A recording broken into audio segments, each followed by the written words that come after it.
All right, hello everyone, and peace of Christ to all of you. First of all, please invite your friends and don't forget to download the videos after we finish immediately.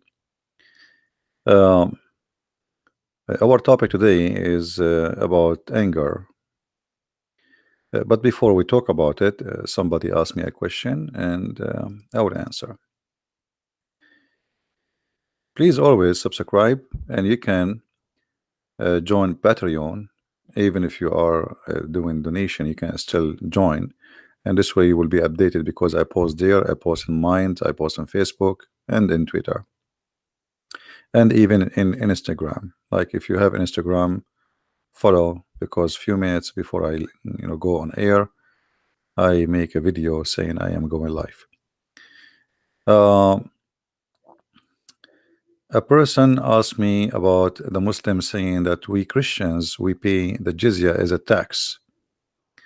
So we will answer about this before we go and start the topic about the anger. You see, always, and this is a warning for all the Christians, never understand Islam from Muslims. You see, I got my degree in Islamic law, and everything I learned which is negative about Islam, I did not learn it from the school, because who dare even to say the truth? In the school they teach you what is, let us say, if you do this, what will happen there? I mean, you study law and Sharia, and Sharia is very silly, because if you go deep, you will find there's nothing is called Sharia. Sharia, I mean, like legalizing something, but based on Islam. Now, when somebody says to you any interpretation, any explanation for anything in his cult, well, tell him, can you show me? The Muslims, when they make text, like I saw the comments of the Muslims, angry Mohammedans, because many Muslims are leaving Islam. Like in the last 48 hours, we have 3 Muslims left Islam. Just live on air, not the one I speak to them under the air. And the Muslims are very angry, and he keep saying that Christian Prince is misquoting, not giving you the mean, giving you the meaning out of context, etc. But I'm showing in the screen everything I show, I'm saying, and now we will show you what the jizya mean. Jizya is coming from the word jaza, which means penalty. As an example, if we go in the Quran, we search for the word jaza.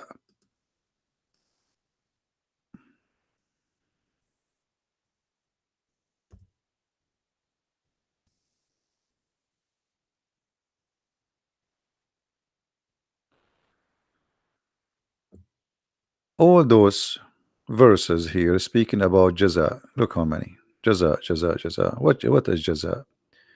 As an example, chapter 5, verse number 33. And this is the word jaza in the front of us. That those those who do war against Allah, Allah will do a jaza for them, which means Allah will punish them. And what is the punishment? Depend in the case, in some cases you will be killed, some cases you will be they cut your foot, your hand, they depend. All right, so depend. So this is jaza. Jaza is saying penalty.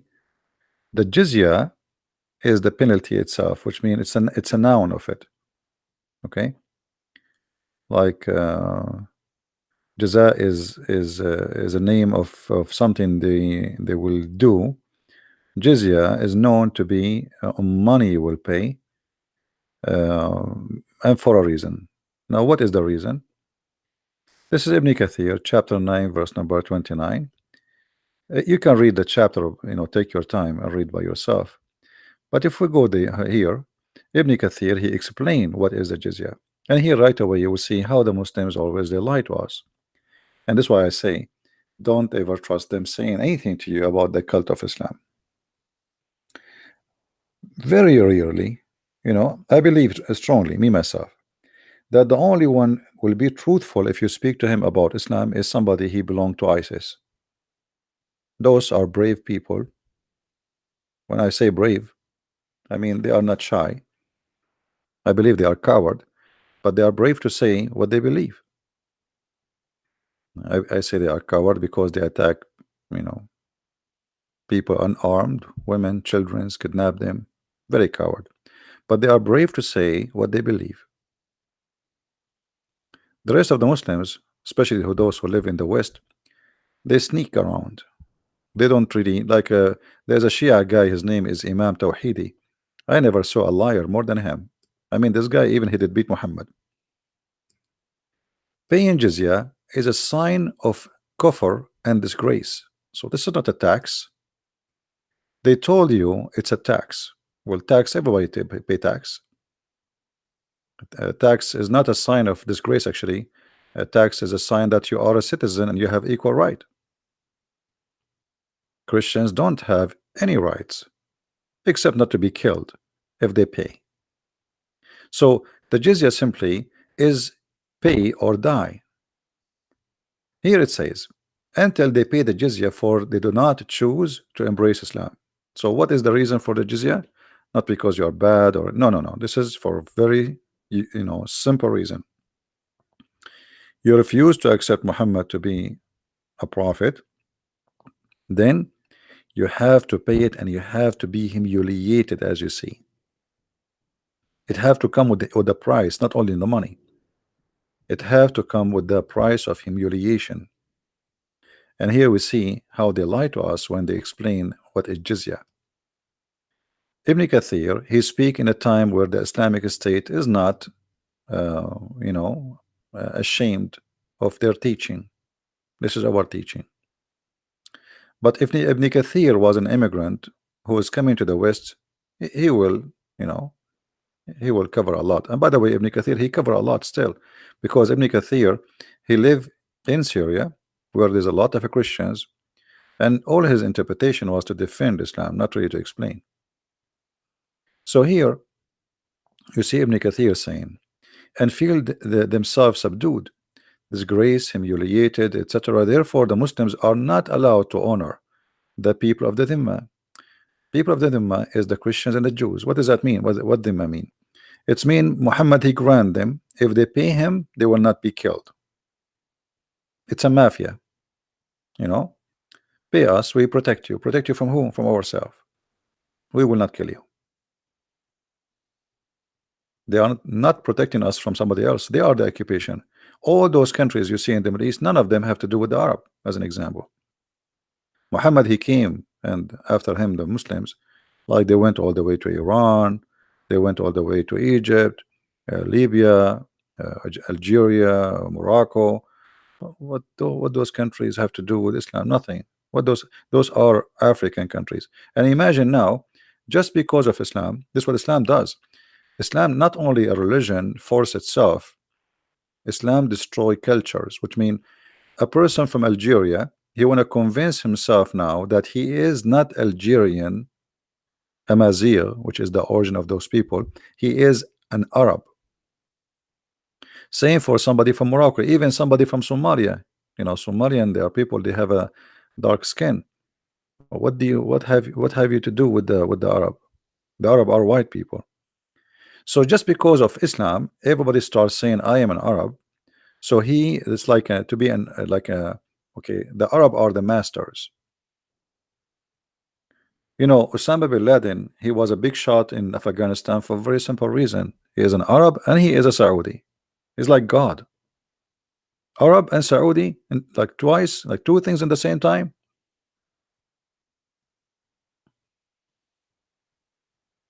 Because Muhammad is from there.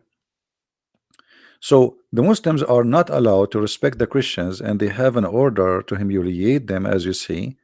And the Muslims, they have a duty to keep them miserable, disgraced, humiliated. And here you will see the ethic of the Prophet.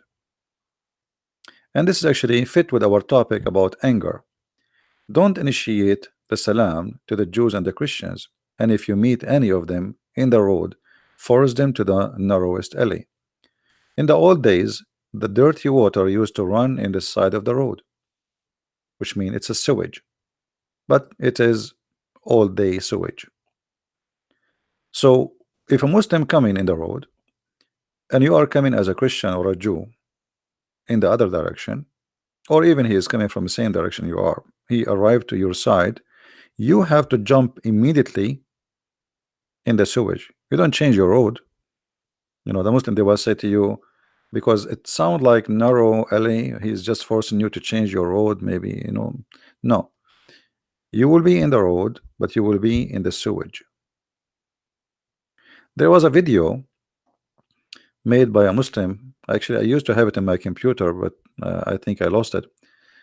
He was saying how Islam was able to force itself on the Christians in many countries. As an example, he gave an example in the video. You will be with your son, and a Christian is not allowed to ride his donkey facing the head of the donkey. So how he ride? He have to ride, and his back is to the head of the donkey, which is funny. Imagine you ride a horse or a donkey.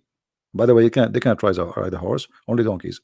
So you ride the donkey, but your face facing the ass of the donkey, just to humiliate them. And the guy in the video was saying, so imagine you have a son, and your son says, hey dad, why everybody is facing the street, the front, except you?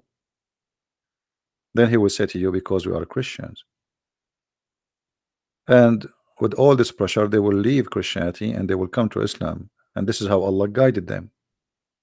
So the humiliation was enforced in order to force those people to convert to Islam.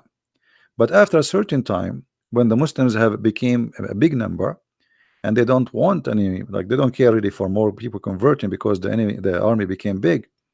So even when some Christians offer to convert to Islam, the caliphate he refuse, because he want money still to come. If they convert to Islam, they will not pay jizya. You notice? If they convert to Islam, they will not pay jizya. Here you see, this is why the leader, the faithful Umar, this is the caliphate after Muhammad, with his demand, his well-known demand, the condition to meet by the Christians, these conditions to ensure their continued humiliation, discrimination, etc. So my friend, when they say to you it's a tax, that's a big fat lie. Now here you notice that Muhammad as a person, always he tried to find a solution by creating or by fabricating Quran. As an example, Muhammad, he want to kill everybody who don't believe in Allah. But why now he accepted money? Okay, don't believe in Allah, don't believe in Muhammad, pay us. Muhammad, because he is a false prophet, he is willing to compromise. A person who says in the hadith, I've been ordered to fight and kill all mankind until they say the following, which mean to say the shahada, which is converting to Islam, or you die, as we see in the following hadith.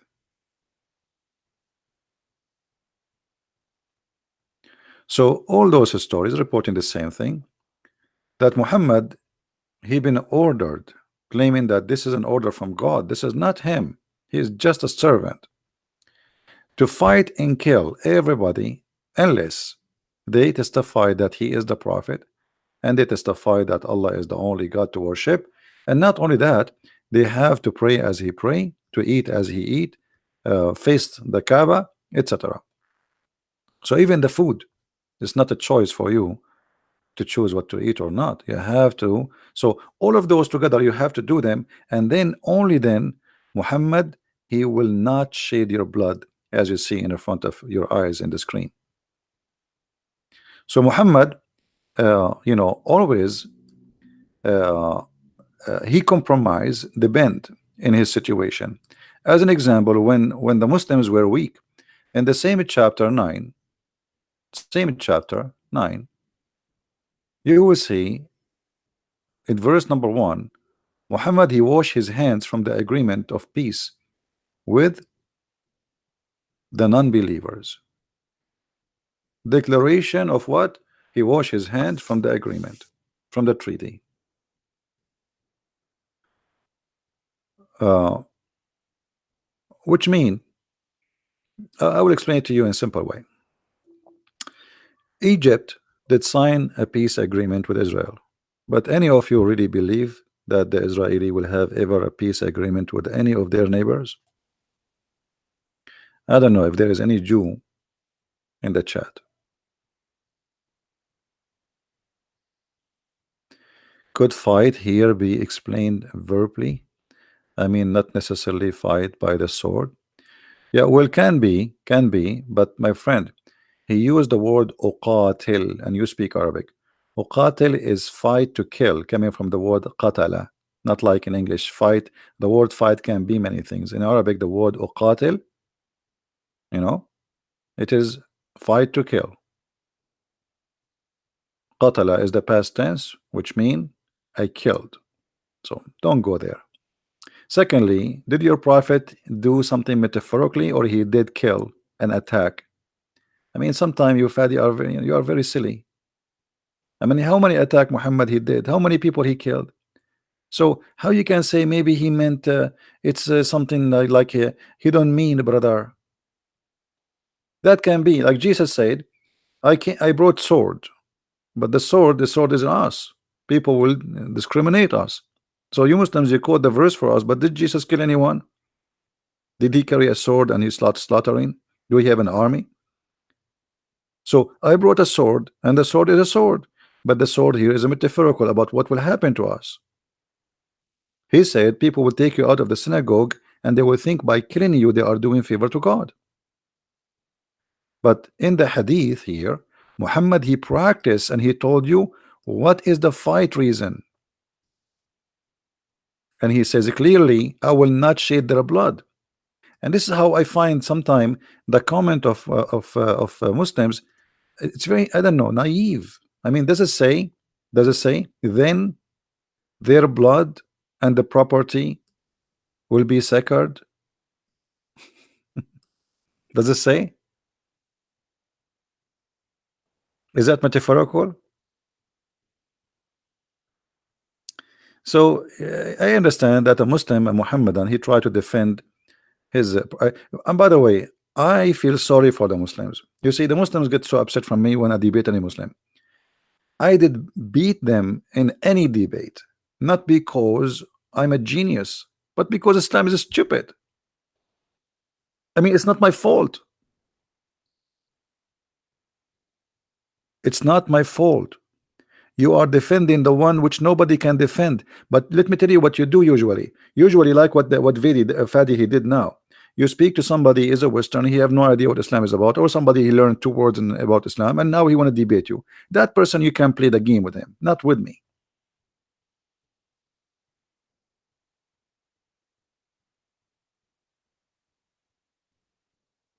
Play all the games you want, but you cannot do that with me. The jizya, there's there's no number of the jizya. Every caliphate he have his own, because the Quran never mention where. So it's up to the caliphate. You know, he decide as he wish. The caliphate or the prince of the area, prince is not like a royal prince. It's a Muslim. They hire him to be controlling that area. They call him prince. Sometimes even the leader of a few fighters. You know, the word here is emir, which means it's the same word for you use for prince, but it's like the one who give orders.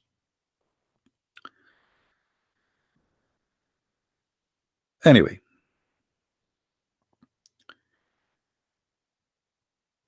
so Muhammad, he played his game when he is weak. Okay, look, just to show you, Fadi is making a comment. Let us answer him. Fadi is making a comment. So, but why saying Islam is evil? Because Allah told Muhammad was ordered to fight to spread Islam. Good order, God ordered the Jews to fight as well. It's mentioned in the Old Testament. Yeah, but the Jews, they never spent Judaism, and they never forced anyone to convert to the religion. They fought for surviving. The whole nation had been taken twice as a slavery, additional to thousands of nations attacking them. So there's a huge difference between this and that. At the same time, Muhammad, as you see here, is attacking people for no reason. There's no reason. He just fabricate reasons, and this is why he compromise. So Muhammad, just for the sake of money, he compromise. You have to believe in Allah, otherwise I will kill you. But if you pay me, it's okay. This is not a decent man. Either they are kuffar and Allah order you to fight all mankind until they do this or that. But you say to me, if I pay you, okay, I'm prophet of Allah, and now if you give me your dollar, if you show me the dollar, I will not kill you. Every month I will stop in the front of your house and you pay me. You will be my cow. I sit home, do no business, and you feed me and you feed my family. This is what Muslims was doing for centuries. Everybody work, make money for them. The caliphate in the Muslim, they say to you, do you know what we did in Andalusia? They call it Andalusia. They even changed the name of Spain.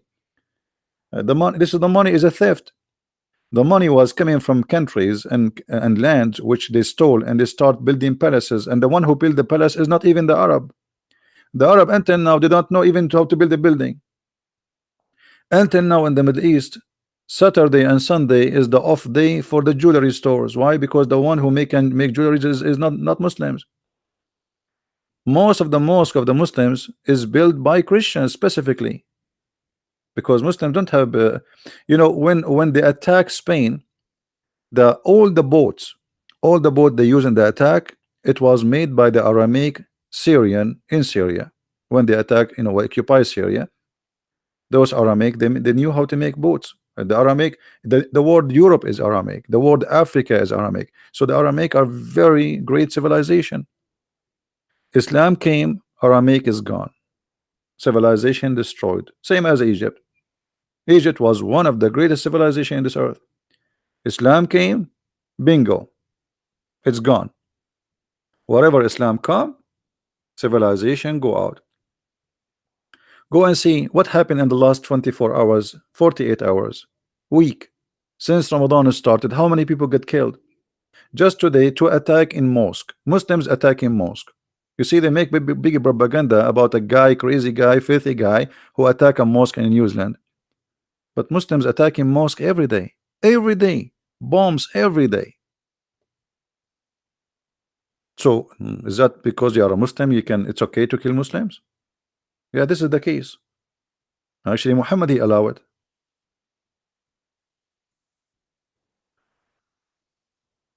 Same time, we have always to remember that Muhammad, he made it clear in the Quran that you should not, as a Muslim, go for peace unless you are not the uppermost. And he used the word alone. What does alone mean? The supreme, the superior. The Muslims believe that they are superior other any human being.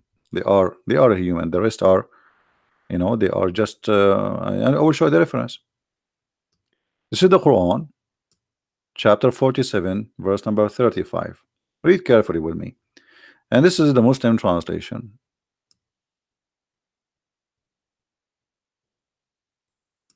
Do you see the Muslim translation? I don't know, this translation is weird. What, slacken? Slacken. What is that? This is like, what? Is that an Irish thing? It has changed this slacken madness. What's slacken? What is that? Let us see the potato Yusuf Ali. Okay. but not weary and faint-hearted, crying for peace when you should be the uppermost.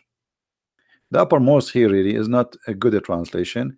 When you are the supreme, because the Muslims are the supreme. So when a Muslim can sign a peace agreement, only when he is weak, he cannot make it. So Egypt, when the Egyptian they signed a peace agreement, the president of Egypt, he invited the Azhar sheikhs to discuss with them, and they told him no problem. The prophet he did that. He did even the same agreement with the Jews, but when he got strong, he attacked them and he killed them all. So now we are not stronger than Israel. The Quran says it clearly, never go for peace when you are the uppermost. So when I can go for peace? When I am not the uppermost. So this is a temporary peace. So if the Jews believe that they have peace with their neighbor Jordan and Egypt, that's mean the Jewish are foolish people to believe in that. You know what I mean? That would be a very foolish to believe in. That is just very, very temporary. Especially now, the Shia and the Sunni they want to eat each other. So Israel now is so relaxing because of Shia and Sunni.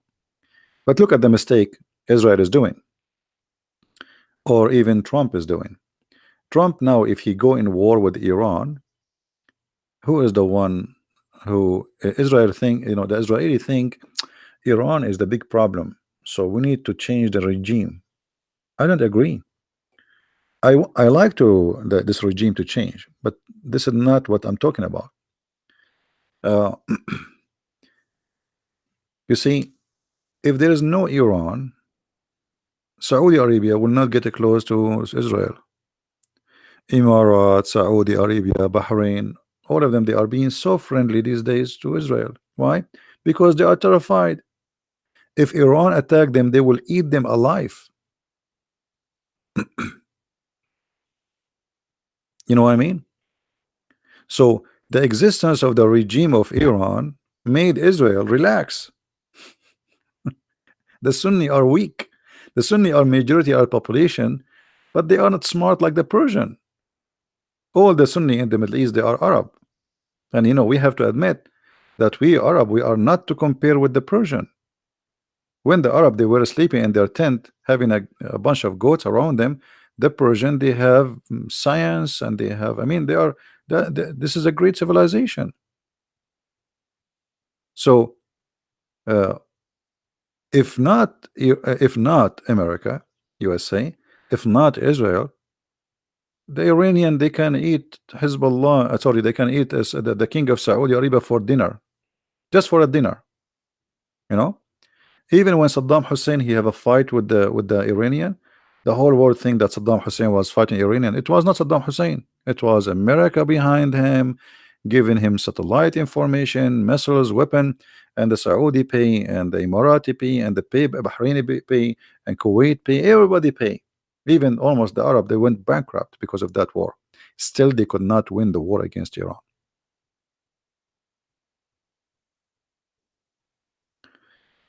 So, if the Iranian regime disappear, and now we will not have a Shia Iranian Islamic Republic, then the Muslim Sunni, they will turn their faces to fight Israel again. Are you getting my point? Right now they are terrified because the Shia number is growing in Yemen, in Lebanon, in Syria, in Iraq, and for sure Iran. Almost 80% or maybe 90% is Shia, and they are connected now. Iran, Iraq, Syria, Lebanon. That's it. Same time, if you go in the Gulf, Oman is a kind of Shia, the Sultan of Oman and his country, and Yemen, most of people now became Shia. And this is terrifying for the Sunni. They are surrounding them from all over. Now, suppose today we will talk about uh, anger. Should we go to the anger or continue in this topic? So I believe the Israeli it's better for them if the Iranian regime stay.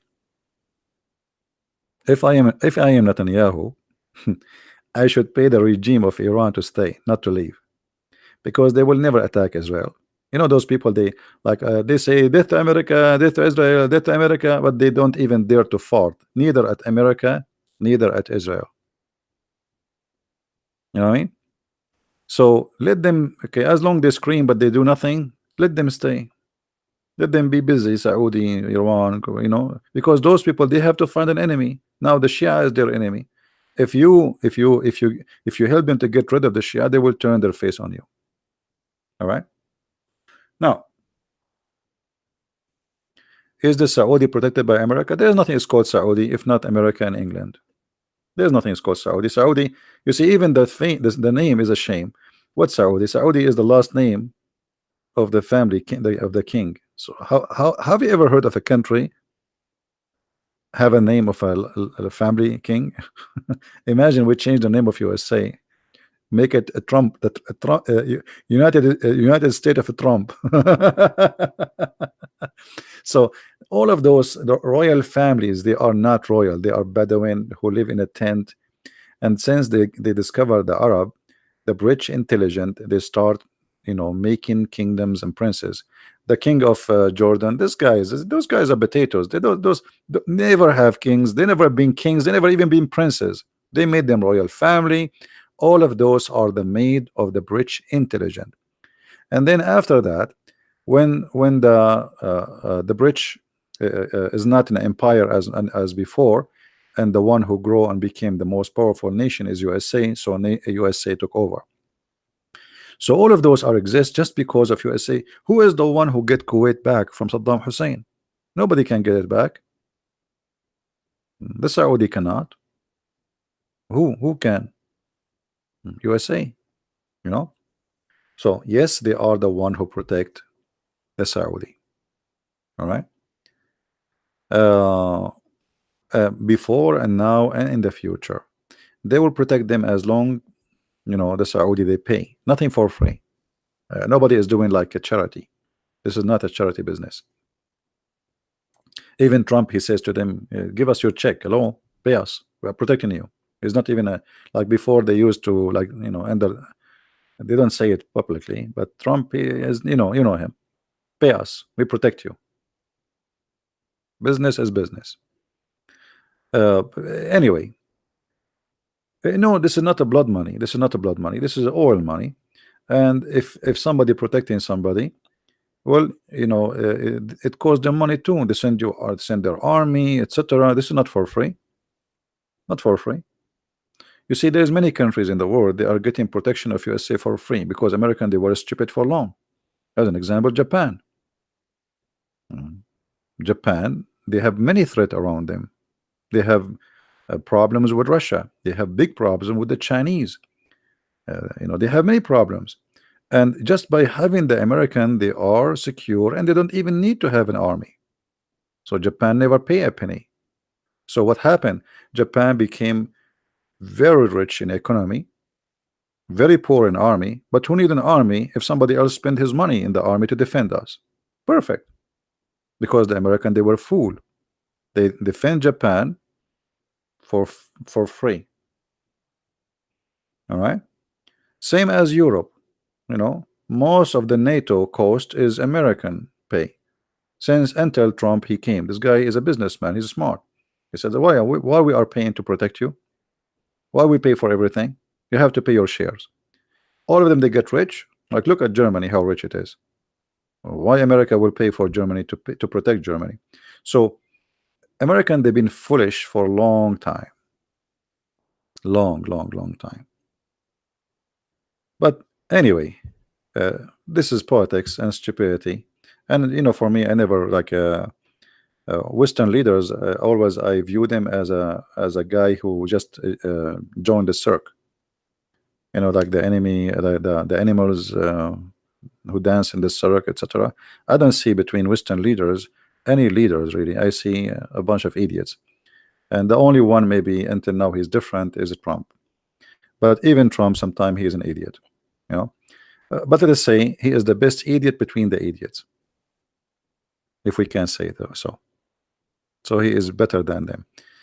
Uh, at least he knew how to make money. Now we go back to our topic. I have a question about Islam. When women get miscarriage, the child will pull her up heaven?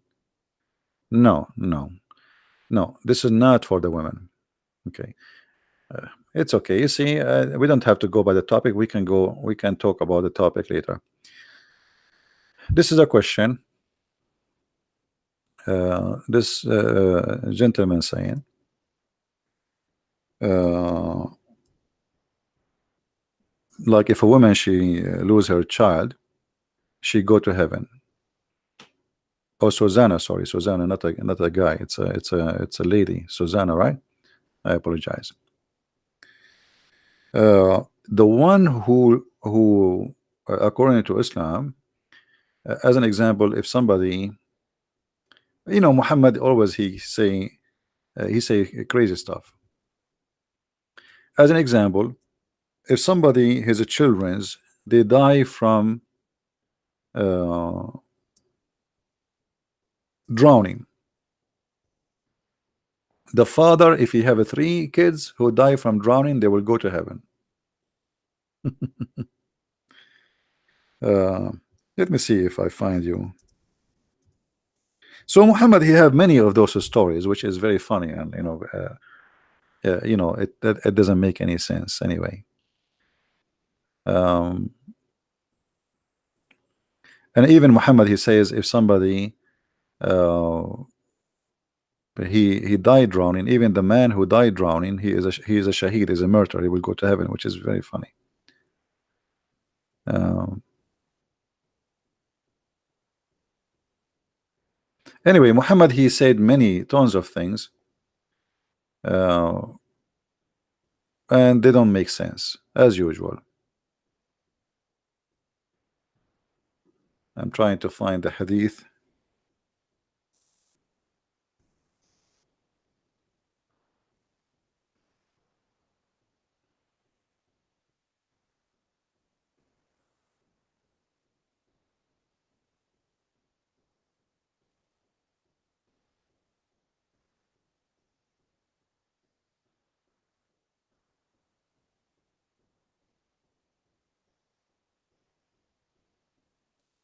Let us see.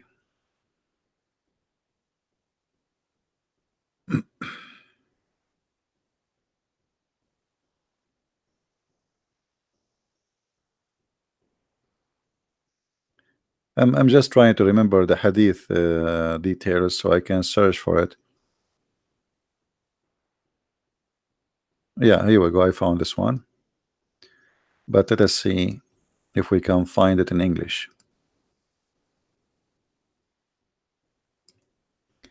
However, let us say that what you said is true.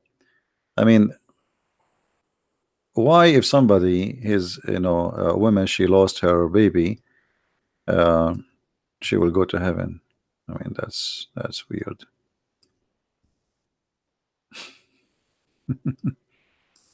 What does that mean? Isn't it all is happened by the will of Allah, which means Allah is the made those babies die? Stupidity, Muhammad, he says stupid things. This guy, he's like a madman who keeps saying things that don't make sense. Read carefully. He said, the messenger of Allah said, there are no two Muslims, three of whose children die before reaching puberty, but Allah will forgive them and give mercy toward them. Okay, forgive who? Not the children. Forgive the parents. Look at this one. There are no two children who the children die before puberty. Okay, it will be said to them, enter paradise. And here supposedly the Muslims who they have that. Let us show you the other one.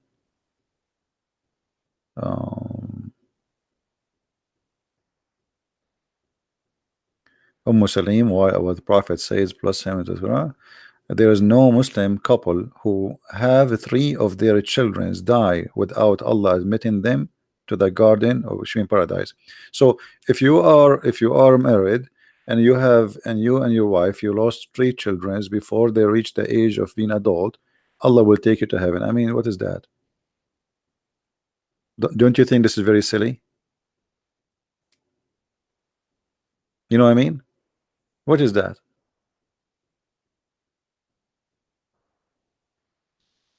Why they will go to heaven? I don't know. I don't know. You know, if there is any Muslim can tell us why. There is people they lose their whole family in war and etc. Suddenly Allah is a merciful. Allah will put the sin of the Muslims like mountains on the top of the Christians. Allah caused thousands and thousands of people to die and millions. Hmm? Yeah. Anyway, so let us go back to our topic about anger management. Shall we? We answer your questions. Don't forget, please, to download the video right after we finish.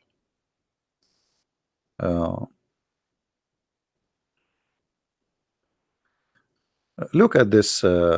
Look at this dog. You know, all of us, human, animals, I mean, all, when they are angry, their look change.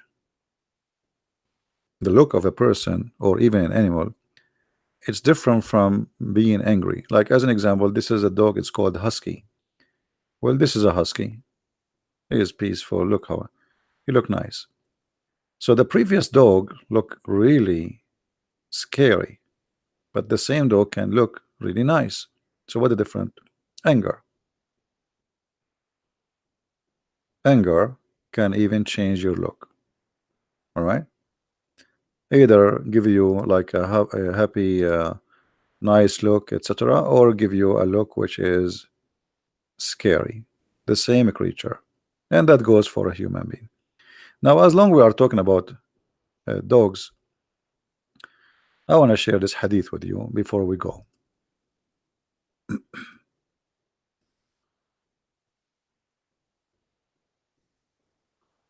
Okay, let's go here. In this hadith, you will see something funny in the translation. I don't know if you notice with me.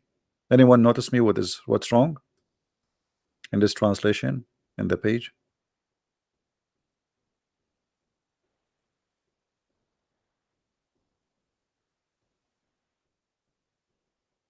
Who noticed what's wrong with this translation? Guys, if somebody want to talk to me, first you have to be a Muslim. Otherwise, we have to give a time for the Christians. Then you cannot find me really in Skype because I changed the name there because I'm getting like thousands of ads every day. Scary. So I will add only people who they want to talk to me and they are Muslims. If you are a Christian, only if it's necessary, please. Now, what is the problem? Yeah, bite him. Have you ever heard of a prophet saying to his followers, go and bite somebody? Any Muslim there listening to this, watching this? Have you ever heard of a prophet of God? It doesn't matter what God is, a Hindu, Buddhist, whatever. He said to his followers, if somebody is proud about his family previous to Islam, bite him. Well, what does that mean? How are you, Mr. Nur? We have a Nur. Nur is a Muslim. So, Mr. Nur, what do you think? Is that really what it says? Bite him?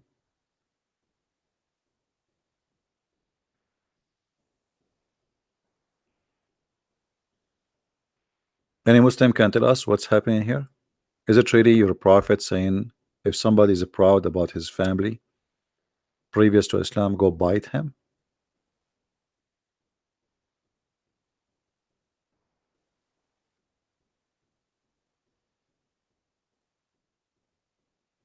Nur, I'm just asking you, type everything you want. You can call me, Nur. You have a Skype? I will call you. If you like it, we can talk. What bite him? What does that mean? Hadith are nonsense. Like, you see, guys, this is what I like about Muslims. Noor, he just said something very important, and I don't know if you notice with me, what does that mean? uh, Muhammad, Noor, saying that the hadith of his prophet are nonsense. So Muslims, they knew that their prophet something wrong with him, but Noor, now he right away he will write again, he will say no, no, no, this is not what I meant. I mean the hadith are not trustworthy, they don't make sense. Correct, Noor? This is what you meant? You are against the hadith, right? Hadith doesn't make sense. It's not the prophet who don't make sense. Ah, guys, hadith were invented. This is what I expected him to say. I was right. Hadith were invented hundreds of years after Muhammad was gone. Okay. Well, the Quran is the same. Where is the Quran of Muhammad? The Quran of Muhammad never exists. Nobody have it. The Quran Muslim they recite today, it's called the recitation of Hafs. But Hafs came more than 200 years after Muhammad. And not only that, according to Muslims, he was a fraud and he was a thief.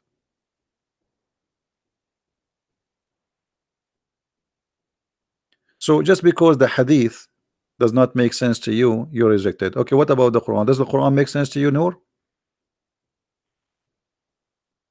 No problem. So Noor, do you trust the Quran, or you only the hadith is a problem for you, or the Quran too is corrupt?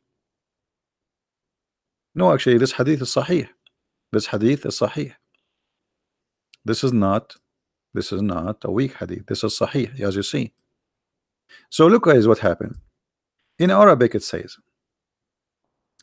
سمعت النبي صلى الله عليه وسلم يقول من تعز بعزاء الجاهلية فأعضوه ولا تكنوا. I heard the Prophet of Allah saying, the one who is proud about his family previously to Islam, go and tell him to bite the private part. I'm not going to say the word, you know what I'm talking about. The private part of the man. Tell him to go and bite the private part of his father, and don't call him by the name which he like, which means last name. He's proud about his last name. Don't call him by that last name.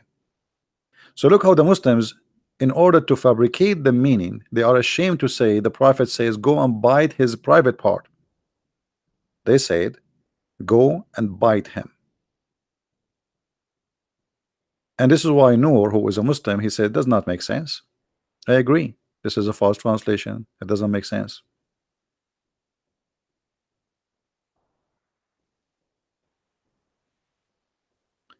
But here you notice with me how savage Muhammad is. I mean, what kind of a prophet saying if somebody is proud about his heritage, what's the problem? Why Allah will be upset?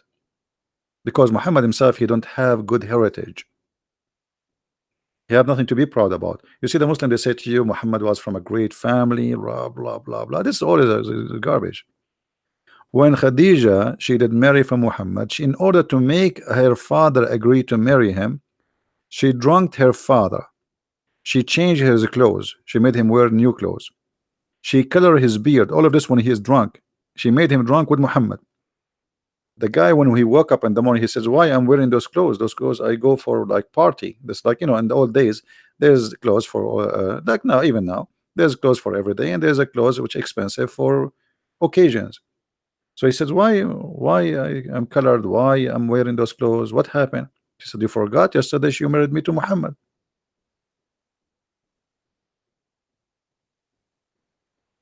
And when he heard that she got married to Muhammad, he took his sword and he wanna go and attack the family of Muhammad.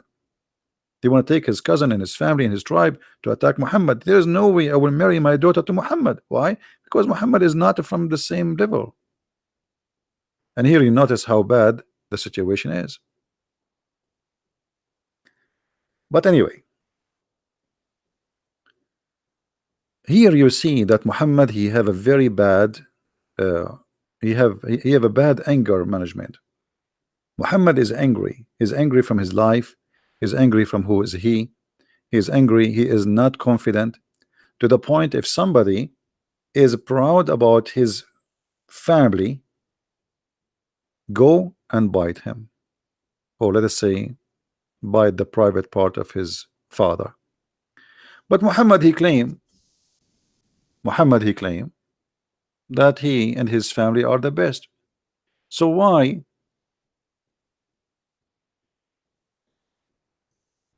if somebody is proud about his family, tell him to go and bite the private part of his father? But if Muhammad is proud about his family previous to Islam, it's okay.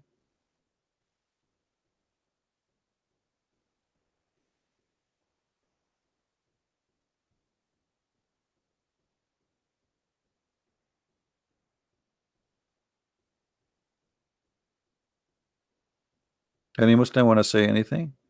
Isn't it this is hypocrisy? Why Muhammad he says Allah chose from etc., from the tribe of etc., from the tribe of etc., and from the tribe of etc., the family of etc., and I am the best of the family. But this is his heritage.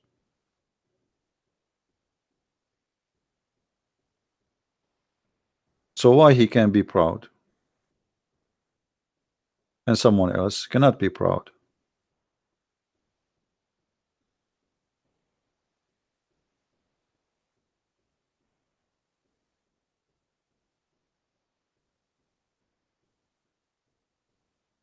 Any Muslim?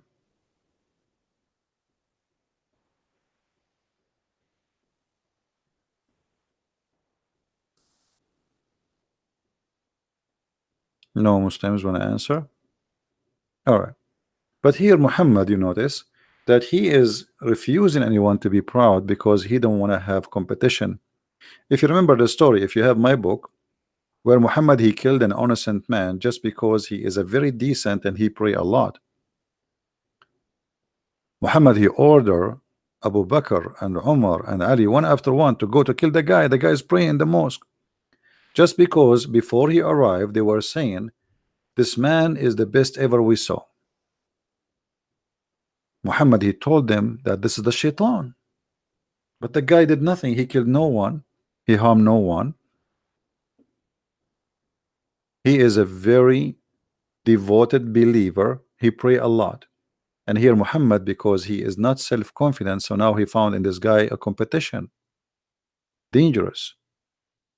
People will look at him, how long, how much he pray, and look at me, and I am the prophet who spend my day going between women, from women to women. So uh,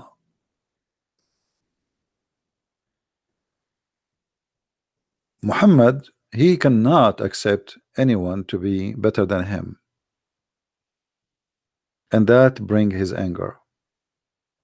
Same time Muhammad always prove to us that he is a person who have no control of his behavior.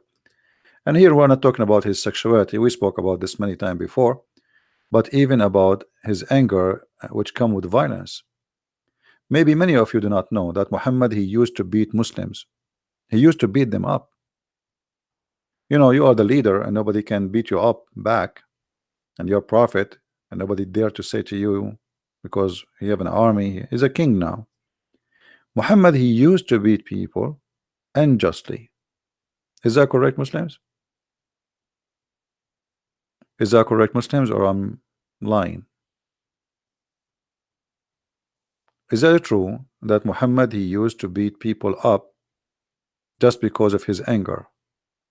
Not only he beat them, he used to curse them and use a bad language with them.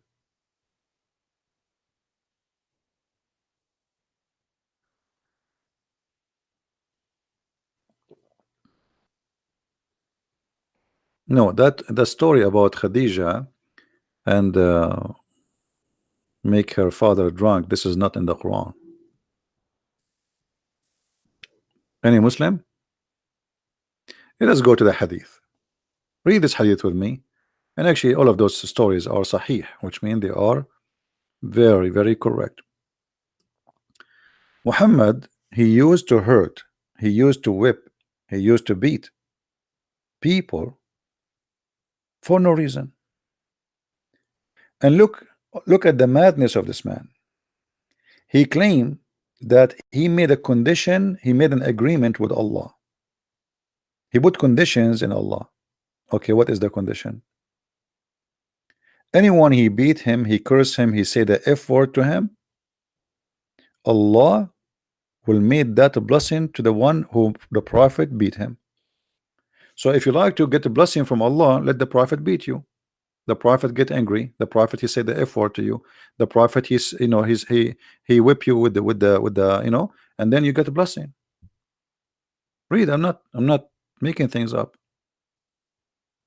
Aisha reported that two persons visited Allah Messenger, and both of them talked about a thing, something, which I'm not aware of. She didn't know what they were talking about.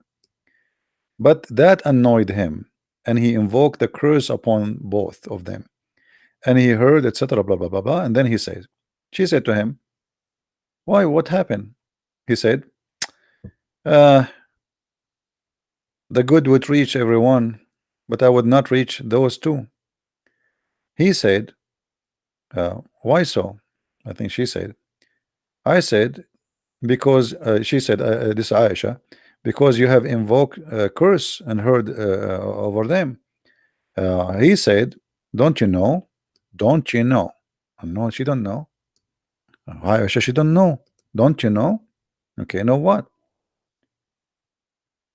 I am a human being, and that for a Muslim upon whom I invoke curse or hurt or hurl, etc., make a curse or purity and reward for him. I mean, the translation here is really horrible. This guy, I think he is using Google translation. It is, you see the other one. I mean, what is the translation? This translation is, "O Allah, I make a covenant with thee against which thou wouldst never go. I am a human being, and thus for a Muslim whom I give any harm," Muhammad doing harm to who? To Muslims, "or whom I scold," the one I hurt, I whip, that even translation here is not good. I whip him. The one who invoke curse upon him, the one even I beat him. Make this a source of a blessing and purification until the day of resurrection. So Muhammad, he made conditions, he made an agreement with Allah that there is people who beat them who he should not beat them. He agreed that he is not being fair. He agreed that this is not right. But what he can do with his anger management, he found a solution. I beat you, Allah give you reward. Muhammad, he will not control his anger management, but Muhammad, he found a solution. I'm not going to change. I'm not going to promise you I will not beat you no more. I will not curse you. I won't say the F word to you. No, no, no. I will keep doing that. My anger management, there's no solution for it. But I have a good news for you. I say the F word to you, Allah give you reward. I beat you up, Allah give you reward. So if there is any Muslim would like to get the blessing from Allah, then here we go. Noor, you want me to come to Paltalk? Yeah, I saw I could not find his name in Paltalk. This name is sorry, in the Paltalk. Okay, let me open Paltalk. We have a Muslim wanna call me in Paltalk. Let us see what you wanna say.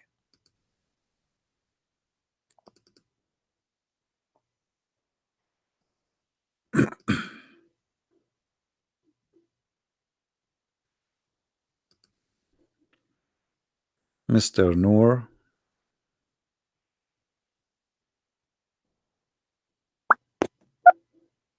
Okay. I am in Paltalk now. I will look for you, Mr. Noor.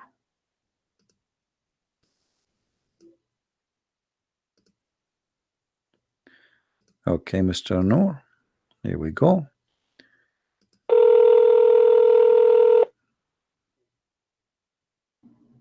Assalamu alaikum. Wa alaikum assalam, Mr. Nur. How are you? Hold on 1 second. Let me mute your stream. Okay, can you hear me? I do hear you. Please just be sure you mute YouTube so we don't have duplicative voice. Yeah, 1 second. Let me put on my headphones. Actually, God will. All right. Keep YouTube running, but just mute the sound.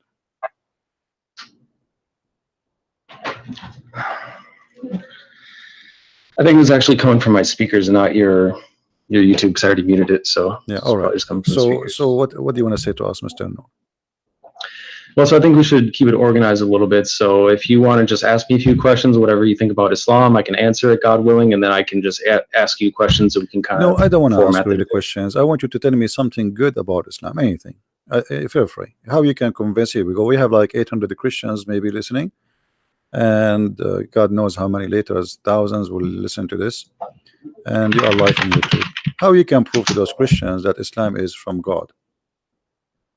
Yeah, that's fine. So the core teaching of Islam is to reverence God alone, submit to God, and to do good and be righteous, as it says over and over in the Quran, and it forbids evil. And clearly says that those who believe and do good works will go to paradise, God willing, and hell is the abode of the criminals. The main teaching. That's what everything falls under in Islam. So is good work including you beat them up and that will give them deeds to go to paradise? Beat who up? Yeah, like here the hadith in front of us, here it says that the prophet saying that the one who he beat him up, he made a condition with Allah that he will give him reward. So the prophet, he beat you, or even he cursed you, or even he said a bad word to your mother or your father, like, you know, dirty language, and that will give you blessing from Allah, and obviously that will take you to heaven. Is that the way to go to heaven? No, that doesn't make any sense. And I don't follow hadiths, and I don't believe him anyway, because there's no way to verify him. They were just written hundreds of years after he was gone. No, this is sahih. Okay, so you believe in the Quran only? You don't believe in the hadith? Yeah, no, because the Quran is from God. Hadiths were just invented by men for what they thought that they heard him say. They're additional books, and there's no way to really verify whether or not he said that. All right. What about the Quran? If there's any way to verify that he said anything in the Quran? What is the proof that the Quran is from God anyway? How you can prove to us I'm okay that the Quran is from God? Well, as long you said you want to verify. Yes. How you can verify? Well, I don't think that there's a way to prove it 100%. I believe it is. However, there is some evidence that it is. Like what? Just based off what it teaches. Well, like the prose and how it's written, how clear it is. How clear? Just the overall style. I don't know. The yeah, Quran how clear it is. My friend, as I know, the Quran says nobody understands the Quran save Allah. So how clear it is? It says it's in a clear Quran. I know you can hear the typing, but I'll find the. No problem. Take your time. Yeah, so 3669, in the name of God, the Almighty, the Merciful. We did not teach him poetry, nor does he need it. This is a reminder in a clear Quran, and it tells us to think and to reflect about it. At the same time. So 3639, correct? It says that the Quran is clear, correct? 3669, yeah, it's a 59, clear Quran. 59? 3669. 3669. Okay, 69, sorry. All right. So here the Quran is so clear, correct? Yeah, there are some ayat in there that are purposely not clear, but purposely, what does that mean? In general, it's a clear Quran. What do you mean? Well, 3:7 explains it best. So it says, he is the one who sent down to you the book from which there are law-giving revelations. They are the essence of the book, and others which are of a similitude. As for those who have disease in their hearts, they will follow that which is of a similitude, seeking to confuse and seeking to derive their interpretation, but none know its interpretation except God, and those who are well-founded in knowledge. They say, we believe in it, all is from our Lord, and none will remember except those who possess intelligence. So however you interpret of a similitude. So it's saying it is a clear Quran, and those who are well-founded in knowledge will understand it, who are guided by God. But there are also some that can misinterpret it. It doesn't say that. It says that those who they are not understand it, those who believe, they say, those who have knowledge, they will say, we believe. So to be considered as a scholar in Islam is not about understanding, it's about saying, I believe. Which means that doesn't make sense. No, knowledge is so important. 3:7 says, and those who are well-founded in knowledge. So it's true that we believe in it. I have belief as well. There is some faith, like believing in God, because we can't see them, but we still have knowledge. Let us prove what you just said. In the same chapter, I'm not going to ask you from different chapter, chapter 36. And you are the one who said to me, this chapter here, saying to us, or this verse 69, saying that Allah, He made the Quran very clear, correct? Right. All right. So how the Quran says in the same chapter that وَالشَّمْسُ تَجْرِي لِمُسْتَقَرٍ لَهَا, and the sun runs into its own course. What is Which that? one is that? The same chapter. I mean, I've read Chapter 36. I've read the Quran over 5 times, but I don't have it memorized yet. So yeah, no problem. Chapter 36, the same chapter you gave me. Verse I see it. Yeah, 36. Verse number 38. Okay. As long you say to us the Quran is so clear. Okay, what does that mean? The sun run. Do the sun run? Well, it says the sun runs to a specific destination. Okay, what is the best? Such as the design of the noble, the knowledgeable. What is that? Well, it's what we see. I mean, we see the sun in the sky. It's the same destination every time. So that's a specific destination. But this doesn't mean Allah is wrong, because the sun is not running anywhere. So Allah, He see as we see, or He see different? Well, that's petty semantics. I mean, it's running in an orbit. Yeah, but he's doesn't matter if you say run he's or talking orbit. He's talking about, you just said how we see the sun. That's mean that the sun sitting, sunset, sunrise, correct? I mean, you can say that water is running. You know, is that wrong? No, the water is running. Yes, water is running. No, water is running. If it's running, it doesn't literally run. No, it does. It doesn't literally run, just like the sun. It moves. No, it does. It does. Like the water run. The water move from A to B. Water has legs. You're saying that water can run with legs? Water doesn't have legs. My friend, running have nothing to do. I'm saying running have to do nothing to do. Okay. Remember. First of all, you are not reading the Quran. Quran is not meant to be in English. In Arabic, it says tajri. It actually is. Tajri. No, it's in Arabic. Tajri. Yeah, I know. The word tajri, it's mean go ahead. You run. It's running from location to location. Now, you said and you agreed that this is about how we see the sun. So Allah speaking here about the sun setting, the sun rising. But this is absolutely false. The sun does not set, the sun does not rise. All it says is that it runs to a specific destination, and running is interpreted the same way that water is running. It moves to a certain destination, which it does every single day. It's just a all right. If we go just 2 verses down, you can read the verse before it. You can read the verse before it. And the moon after it have measured in their mansion. The Quran believe that the moon have mansions, and this is what the religions before believe, that the moon he have mansions, he live in the places, and he moved from place to place. And people, even the Serbian, they used to go, and when the moon disappear, they go to the second town to welcome him in the other town, because this is a new moon. Now here you notice that the moon have houses, and he says to you, and he run in the old way, as it was in the old way. But this is not true. I mean, this is false. Now if you go in verse number 40, it says, it's not permitted for the sun to catch up the moon, nor can the night outstrip the day. Each just swim along in its own orbit. Is that correct? Yeah, swimming in an orbit. But let's take one thing at a time. It's also important to quote the Quran correctly and not just interpret it, like not just use your own words every time. So 36:39 says, and the moon we have measured it to appear in stages until it returns like an old palm sheath, which it does. It's like the different stages of the moon, which is But here it says it live in mansions. Is that true? There's mansions for the moon? No, I'd say that in the Quran. It says? It says it appears. It says it's in front of us. Everybody can read. I'm reading your Muslim translation, not my translation. Yeah, which one are you talking about? 36:39? Yes. Yeah, it says, and the moon we have meant to appear in stages. So if you want to read from the one that I read from, it's in monotheist translation. What translation you are reading? Here, I'll post it in chat. You can Google it. It's called a monotheist translation. Otherwise, you can go here. Monotheist? What does that mean, monotheist? Yeah, monotheist means one monotheist. That's what we are. We reverence one God. That is a new form. Monotheist. Let me see if we have it here. Yeah. Monotheist. It says it in as well. talks about monotheism. Maududi, okay. Yeah, but my friend, I do you speak Arabic? only some. I don't speak it Yeah, fluently here we because go. it's It's not in my front native of us. I tongue, but mean, I should learn it, this God translation willing. is absolutely false, my friend. It says, وَالْقَمَرُ قَدَّرْنَا مَنَازِلَ حَتَّى عَادَ كَالْعُرْجُونِ الْقَدِيمِ. So it says the word manazil. So how this guy who ever translated this translation, he said, you can copy this word manazil as you see in the screen, post it in Google, and you will see it mean houses or mansions. So this is a false translation. Well, there's lots of translations that translate it that says the moon we have measured it to appear in Okay, stages, you and see, Arabic is a rich language and it doesn't have a single no problem. word definition Okay, all the time. my friend, But my friend, you said let us not to give wrong interpretation. So how we can give interpretation for the Quran according to you? how do you interpret the Quran? Well, Yes. you should think for yourself and ask God for knowledge and wisdom, and also Okay, consider the but you opinions could of not answer others, me. and then You could form not your answer me. You conclusions. are the one who said to me. You gave me verse number 39. Remember? 36, 39. Sorry. Yeah. Or Saying which to one are you me, talking about? that the Quran is so clear, the same chapter, right?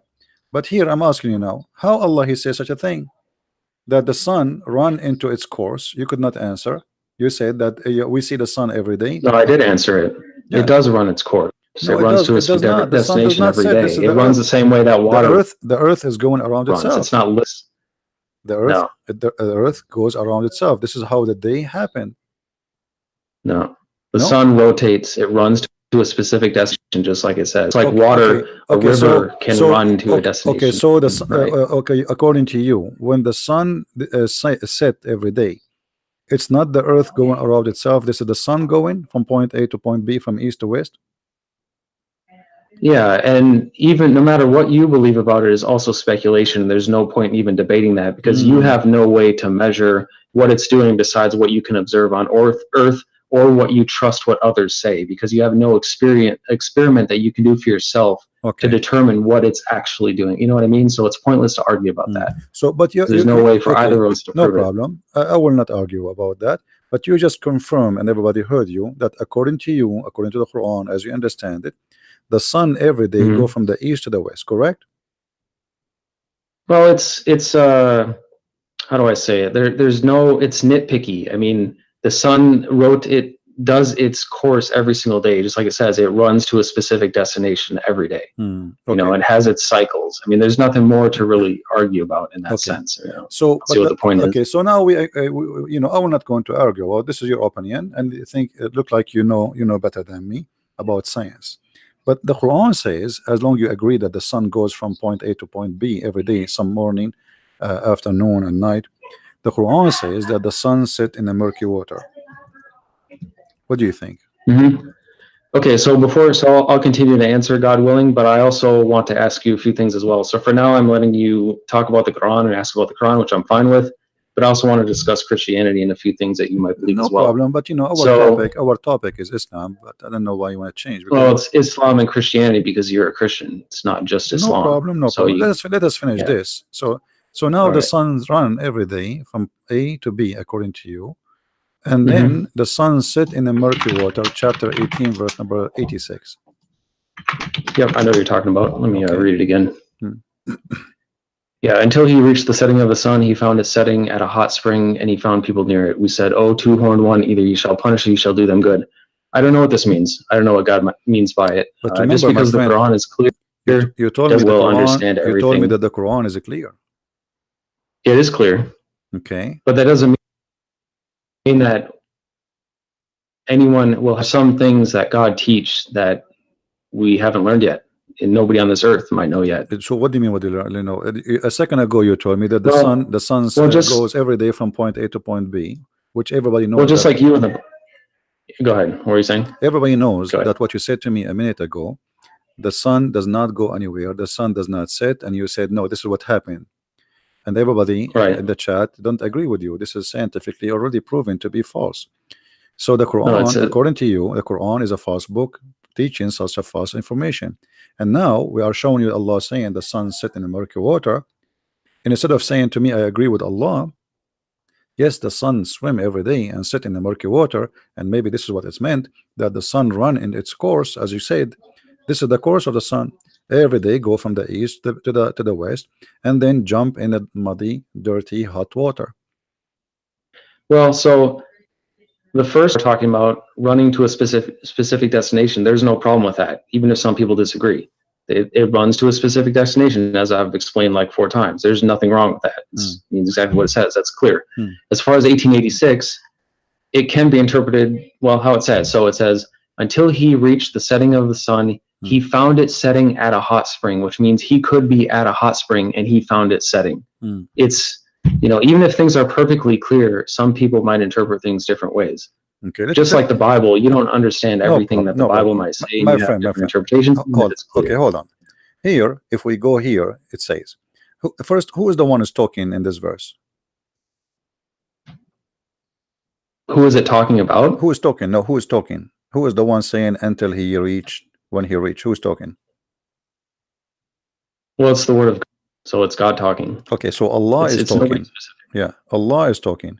Yeah. Allah, he says, until when he, so he's talking about what? Talking about someone else. Until someone else. Okay, until is what? Is about timing, correct? Timing and location. Until when he reached the setting of the sun. How he can reach that? Where is that?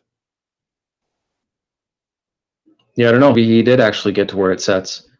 You know, this idea that it just is a million miles away is nonsense, and I don't believe that. And neither of us can prove it either. You can believe what people tell you if you want to believe it without proof. No. You see, I'm talking to you, my friend.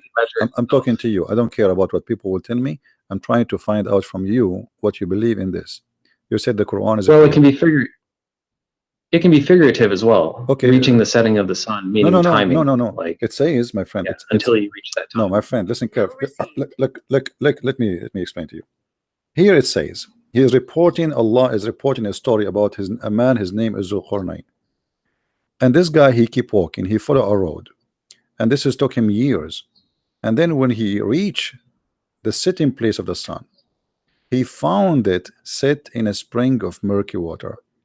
So now Allah is reporting for us supposedly what is a fact. He is telling us things we do not know. What happened to a guy who passed in time before us, correct? Okay, so when he say he found the setting place of the sun, what is that? How that can be true? The sun set everywhere. Look what he said. It doesn't set everywhere. It goes below the horizon. That's all we know. Or it sets in a literal spring. No. So you believe that the sun set in the water, according to you? I don't believe it, but I think that it could be possible. According to this, I mean, that's how you could interpret it. That's possible. So, according to Mr. Nur, that it's possible that the sun set in a murky water and goes from the in a hot to the spring, west, in a hot not water. Murky. Okay, actually, yes, it's hot. You agree with you because the water. Well, it does say dark. Hamia. I mean, 2 things, by the way. Hamia is a you know, when they make I don't know what they call it in English, like when they make the bricks. You know what I mean? So the water of that brick, you know, it have to be hot, and then even the brick itself, they burn it after that. So the Quran confirmed that the sun every day goes and jump in that pool, which is a spring of murky water. But how big the sun and how big this spring of murky water? The sun is so big. Do you think the sun is like a small lamp or something? Well, it's definitely not as big as they teach us, because it's also the same size as the moon, besides when it's being viewed through like the atmosphere and it's distorted when it's low. But when it's like up in the sky, it's the same size. And this idea that they're these extreme distances apart is ridiculous. That it's just like coincidence. We don't know how big it is. So nobody does, unless again you trust. So you think like that maybe the sun, it's like in this small and jump in a swimming pool because it's a spring of water. How big is it going to be? Well, it could set in that. I mean, look how big the Earth is. Yeah. Let me ask you, this spring of water is where? Is it in the Earth? We don't know. It's wherever the sun sets. But the Quran is clear. Nobody knows where it is. But the Quran is clear. It is clear, but it's not an encyclopedia of everything. Just like you know, the Bible is. It doesn't explain every single thing, because that'd be way too big. All right. Even though it's clear. If we go down a little bit, it says, then he followed another way. Verse number 89. And then it says the same story again reported, but in the other direction. It says, until when he came to the rising place of the sun. What is that? It says, so when he reached the rising of the sun, he found a Actually, rising on a people for whom we did not make any cover except it. yeah. Where is the rising place of the sun? Wherever it was, wherever he reached it. It doesn't say. But that's mean It's not an encyclopedia. It's not going to say everything. But that's mean there is a place where the sun rises according to Allah, correct? Yeah, sunrise is a specific location. And that is a specific location, as you said. So, guys, there's a specific location according to Mr. Nur where the sun rises, and that is told by Allah. And this is something nobody knows before, correct? Is that something people know? Again? Is that something people know yeah, before, or something this is new discovery? This is new science. People might have known it. I mean, we don't know how old the Earth actually is or how many civilizations came before us. They may have known that. They may have found it, may have been able to study it better than us. Okay. Now, if we continue the story, he found people there, and then Zulqarnain, he moved, and then he found a group, and those group, they have a problem. There's people or nations, two nations. They are called Gog and Magog. You know the story of Gog and Magog. Okay, so he, they told him to build a dam between them and the people of Gog and Magog. Right. Okay, where are those people? How come we did not find them until now? I mean, it's irrelevant. We don't. Who cares where? It doesn't say. We don't know where that land is. Just like we don't know where Noah's Ark is or anything else. I mean, it'd be nice to know. Yeah, but the Quran is so clear. But we do not know. It is clear. Okay, it just doesn't explain everything. It's so clear. It doesn't have every single piece of knowledge in it, because that would be way too much. So let me ask you about a verse in the Bible then, since you've talked for a long time about the Quran. I've answered lots of questions. Do you agree with Leviticus 20:27 that says that a man or a woman who acts as a medium or fortune teller shall be put to death by stoning, that they have no one but themselves to blame? Do you agree with that? This is the law of Moses. What's wrong with it? You agree with killing fortune tellers by stoning? Well, this is the law of Moses. What's wrong with it? Because that's disgusting. Okay, so what about... Okay, but the Quran say the same. The Quran say the same. It doesn't. It doesn't mention stoning anywhere. Okay, hold on. What verse is that? See, this is why I don't want you to jump, so we can show you related issues. In the Quran it says that anyone who wage war against Allah, he should be crucified, cut his hands, cut his feet, and even Muhammad in the hadith says he put nails in the eyes. Now it doesn't say that in the Quran. Which ayat? It says that, my friend, people fight you if they're trying to kill you. Who is the one? No, this is not about fighting. You see, you told me the Quran is clear. That's not true. Anyone who do wage war against Allah, who is the one who wage war against Allah according to Quran? Which ayat is that? Chapter 5, verse number 33. Okay. Yeah, the recompense of those who fight God and his messenger and seek to make corruption in the land, that they will be killed or crucified, or that their hands and feet be cut off from alternate sides, that they be banished from the land. That is disgrace for them in this world and in the hereafter, they will have a great retribution. That is because they're trying to fight God and his messenger. That's people who are attacking you. So now that's not just killing. Now I am attacking the prophet. You understand? I am now attacking. Yeah, if you try to kill us. No. If you try to attack they are not trying to attack the prophet physically. That's what it says. Okay, hold on. It says those who fight. No. Read carefully. The verse after it says, except who repent before they fall into your power. In that case, know that Allah of forgiving, merciful. So if those people they killed, okay, the one who killed should be killed. What repent? You kill people. No, you kill people. If you already start a war with God and his messenger, then so war what? What kind of war? What kind of war? What kind of war? If I speak now against the prophet, I am waging war against Allah. Is that correct? And we're not talking about words. No, we are talking about words. We are talking about words. Fight God. We are talking about words, not necessarily real war. His messenger. Okay. No, okay. Yeah. Okay. We're confusing war between words. Okay. You are saying to me that we don't want to give wrong interpretation for Quran. What interpretation you read, so we can go together and see what this is meant. Exactly what it says. The recompense of those So you who don't fight want God to. and His So messenger. okay. Don't fight us. So you are It's saying that no, no, simple. no, no. It doesn't say it doesn't fight us, my friend. It doesn't say that. Yes, it does. It says the recompense of those who fight God and His messenger for the third time. Where? Did No, you hear that? yuharibuna here. It's about, yes, fighting. Fighting is about fighting by what? The Prophet said, "I've been ordered to fight and command to kill all mankind, to kill all mankind until they convert." So That's it is not, him. no, that's not what it Okay, says. here we go. If we go, okay, hold In on. Okay, hold 219. on. Can you take a Christian or a Jew as a friend, or he is always an enemy for you? We can treat them peacefully. That's what the Quran teaches, and we should. This is not but the they can't be our allies. This is not the question. They can't be our allies. They cannot be your ally. Why? Right. Why? Because we're not allowed to be allies with them. Why? Are you allowed to ally? Would you ally with Muslims? Why not? Would you ally with Satanists?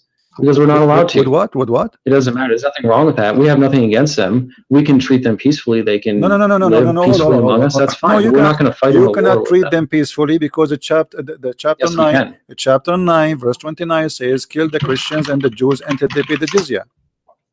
No, it doesn't. It does. And also 2:190 says, "And fight in the cause of God against let us read together. you, but do not aggress. God does not love the aggressors." Listen. No. This is the chapter of At-Tawbah, came at the end of the Quran. The last thing Muhammad he came with before he died, and he said it clearly. Look, after he attacked and he killed all the enemies of the Arabian Peninsula, go and fight the Christians and the Jews. And the verse in the front of you, fight those. Look, you don't interrupt me, and I won't interrupt you. And we'll get somewhere. What does it say? Does it say fight for what reason in chapter 9, verse 29? Okay, let's look at that first, and then I have one to show you. 5. Which one was it? 9:29. 9:29. Okay. Yeah. So it's under the context of what I was already telling you. Under the context of like 2:190, which is fighting the cause of God against those who God does not love the aggressors. What aggressors? He is saying fight those who don't believe in Allah. He's not saying fighting because they are fighting you. Fight those who don't believe in Allah, nor the last day, nor acknowledge, as you see, until they pay the jizya. So if you pay him money, you live. Or what he want from you, either you convert to Islam, or you die, or you pay. No, it's until they pay the reparation. Yeah. So that's a reparation for being jizya, wrong, something done to you, and it's also the context of the entire Quran. Jizya, no, my friend. Your Quran says kutibat alayhimuz zulla. So Allah he made a destiny for them to be humiliated by you. Look what the Quran says. Qatiluhum yu'adhibuhum Allahu bi'aydikum. Fight them, Allah will torture them by your hands. Did he say that? No. That you can interpret it how you, but that's not what I'm teaching as a Muslim. Who are now, you? I've answered your question a lot for the Quran. Who are you to teach? I mean, I'm asking you. Are you Allah? I'm a Muslim. Are you a prophet? No. You okay? The Quran says. Okay. Yeah, so does the Quran, my friend? Does the Quran says fight them to torture them? Allah torture them by your hands? Yes or no? No, it doesn't. Chapter 9, verse number 14. Read for me. I know what you're talking about. It doesn't say torture them by your hands. It says fight them. It says fight them. Perhaps God will punish them by your hands and humiliate them and grant you victory over them and heal the chests of the believing people. Thank you very much. And the one before it says, would you not fight a people who broke their oaths and obsessed to expel the messenger, especially while they were the ones who attacked you first? Okay. Do you understand? Have you ever heard of something? See, okay. That's why you're disingenuous, because you ignore the one before it. My friend, let us it says, especially since they were the ones who attacked you first. Do you understand? I said very clearly. Okay, let us see who is the one who broke the oath. Chapter 9, verse number 1. No, I've answered enough about that. The one. Do you agree with Leviticus 21:9? Hold on. No, I've answered enough about that. Verse number 9. I will give you one more. Chapter 9, the same chapter. Hold on. Verse number 1. It says that the one who washed his hand from the agreement is your prophet. Read it. The same chapter, verse number 1. Okay, let me look at it, and then I'm going to ask you from the Bible, because I've answered enough. A revocation is made by God and his messenger to those with whom you have made a pledge from among the polytheists. What's your point? What are you asking? It is him who broke the agreement. It is him who washed his hand from the agreement. And the verse and the verse in chapter 9, verse 29 is not even about the Arab. It's about the Christians. It's not about the people of Quraysh. It's about the Christians who did not fight Muhammad, never fight Muhammad. There's no one, he is a Christian. He did fight Muhammad. Okay, show me the story where the Christians. Okay, hold on. Show me the tribe of the Christians which fought Muhammad and attacked him. It doesn't say Christians. It says polytheists No, who it broke says their oath no. and It attacked him says first. people in the That's book. exactly what it says. No, don't, my friend. Let us be honest. It No, it says doesn't. fight who? People of the book. Does it say that? No, which one? It What do you mean? says Chapter 9, verse number 29. It says fight and kill the people of the book. Either they pay the jizya or they die. No. It says Okay. fight those who do not believe in God or the last day. And the earlier ones, From who? which I From just who? From talked who? about, No, hold it's on. talking about the Don't same jump. people I was just Don't jump. the Don't jump. polytheists who broke the oath and Don't- attacked him don't- first. don't That's jump. who it's talking about. Don't jump. That's the context. Fight. It doesn't say Fight. Christians. Okay, it says the Christians. Here we go. The It's in one, no, the it's in one the who same is surah. giving the scriptures. You know, Nur, stop lying, my friend. Everybody is laughing. Okay, okay, I just okay. told you. I am It's in showing, the my same friend. surah. I am showing Islamic translation. Now, all Islamic translation says it clearly that those are the Christians and the Jews. Why you? No, are it doesn't. It doesn't mention Okay, read with Christians me. like I Okay, just read, said. read the screen. Now, read the that's screen. enough of that. I Read answered it read the clearly, screen. No, like read the 3 screen. times. No. I want to know. Do you I agree know, with Leviticus I wanna know. 21:9 My that says friend, a priest's daughter me- who loses her honor by committing fornication thereby dishonors her father also shall be burned to death? my Do you friend? agree with that in the Bible? The law of Moses is the law of Moses and fit for the time they live in thousands of years ago. It's in the Bible. I agree It's with still in the everything. Bible. I'm making it simple for you. I agree with everything in the Bible for that time. So we agree. So yes. We it's agree. still in the Bible. Now listen, don't you don't agree with change the it now. topic. Don't change the topic. You're trying to run. We No, can go. We can go to the Bible. You talked about I just Islam told you. for the I just first told you. 30 minutes, I and just I've told you. I answered all of your agree. I just told you. I agree with everything written. This So is the you law. agree This is with the killing law. This is the Jerusalem. law. This is the law was given to the people at that time, and I agree with it. You see, you are. So it's no longer valid. Let me show you. No. Because this is the law of Moses. There's a law given to the Jews. But you're saying that there's Listen, even your God, hold on, even your God says that this is the law we give to the Jews. Here we go. The same chapter we are reading from to show you how hypocrite you are. In chapter 9, verse number 28, it says that Allah he gave the order to the Jews if somebody killed an innocent person as if he killed all mankind. Is that correct? Still applies today. So no, it does not apply today. No, it does not apply today. How would they know? You Muslims, you kill every. You Muslims, you kill innocent people. You Muslims kill innocent people. You Muslims. You're a liar. You see, here we go.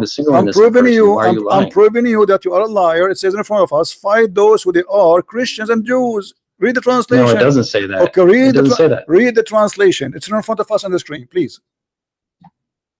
Let me look. That's not a right translation, and it doesn't say Okay, choose different translation. No problem, my friend. We have like 20. Hold on. Everybody is laughing at you. Everybody is laughing at you. Choose a translation from this website.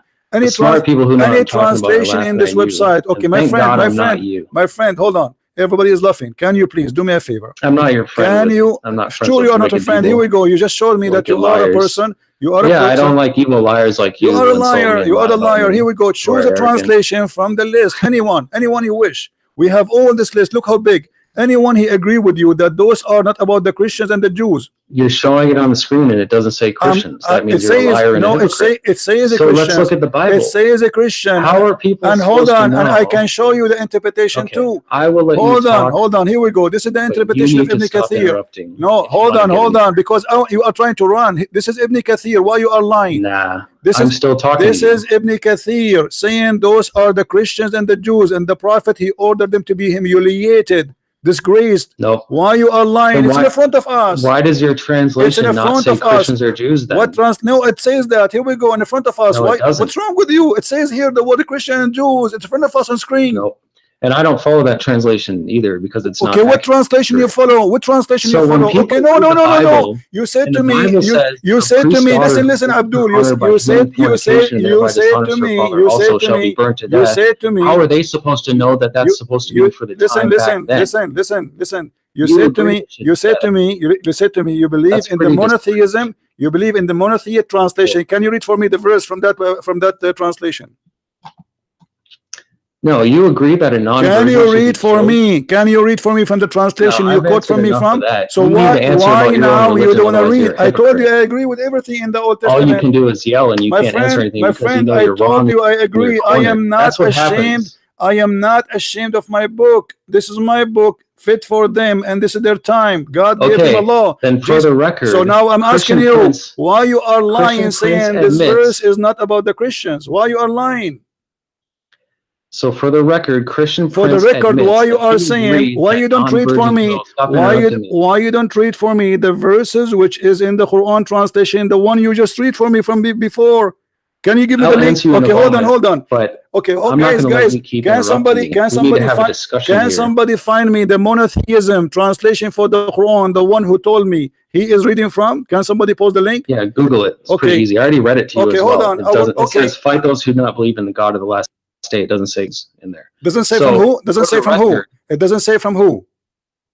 It doesn't say Christians. It says hold on, fight those who do not believe in God in the last day. Okay, the monotheist translation. Hold on. Quran. Yes. So for the record, Christian Prince agrees in Leviticus 21:9 that says, a priest's daughter who loses her honor by committing fornication and thereby dishonors her father also shall be burned to death.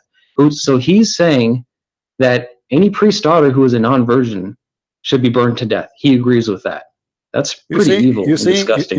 You are disgusting. How can you say that? How can you agree with that? You are disgusting and you are a liar, because I said that's all you can do is insult me. This is the law. This is the law given to the Jews at their time. This is because the Jews they are very very much. Listen. This is the law of Moses. You idiot. Even your God, he says we gave Moses the law and the tablet. You are a liar and you are stupid. Didn't your God, he said that he gave it to Moses? It's so funny that all you can do is did your God says he gave it to Moses? Did your God say he gave it to Moses? Guys, give me the translation for this guy. Let's get him busted live on air. The translation for the monotheist. Can you give me the link? Can you give me a link yourself? Can you post a link? Can you post a link for me in Paltalk? Can you post a link for the translation? So are you going to go around and Can you give me a translation? Can you give me the translation you accept? Stop being a coward. Are you a dangerous? Give me the translation you accept. So if you follow the Bible, are you going to go around to all the churches and find their daughters? No, we don't burn. I mean, that's what it says. This is how stupid you are. It says you who burn. Okay, shall I show you that Ali, he burned people alive just because they are wrong? No, he doesn't do that. So you believe that Jesus is God, right? Shall I show you? Shall I show you your prophet? He was going to order to burn people just because they did not show up for Friday prayer. It's our turn to talk about Christianity. So you see, first of all, you are not talking about Christianity, and you are a liar. You are talking about the Judaism. It's from the Bible. What do you mean? The Bible is a book of books. This is the book of the Jews. Don't you follow the Bible? And this is an order. You follow the. No, we don't follow everything in the Bible. You liar. I will give you an example. I will give you an example. I will give you an example. I will give you an example, a very clear example. In the beginning of the Bible, it says that the man. Follow the entire okay, hold on, and you do say the same. In the hold on. Did the children of Adam have sex with their sisters? Yes or no? Did the children of Adam have sex with their sisters?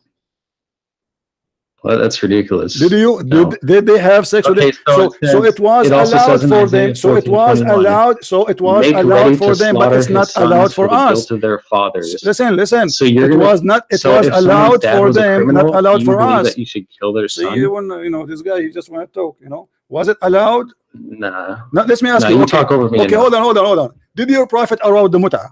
Do you follow the muta? No, I don't even know who that is. Chapter 4, verse number 24. Your prophet allow you to rent women for sex. Arabic. Huh? Tell me what muta. Muta, I mean pleasure, sexual pleasure. Yeah, what about it? Did your prophet, he ordered in the Quran, chapter 4, verse 24, to do muta? You see, you are asking me why I don't follow the Old Testament burning somebody, right? It's okay. Your Quran given to you by your prophet, you don't follow it no more. Do you practice muta?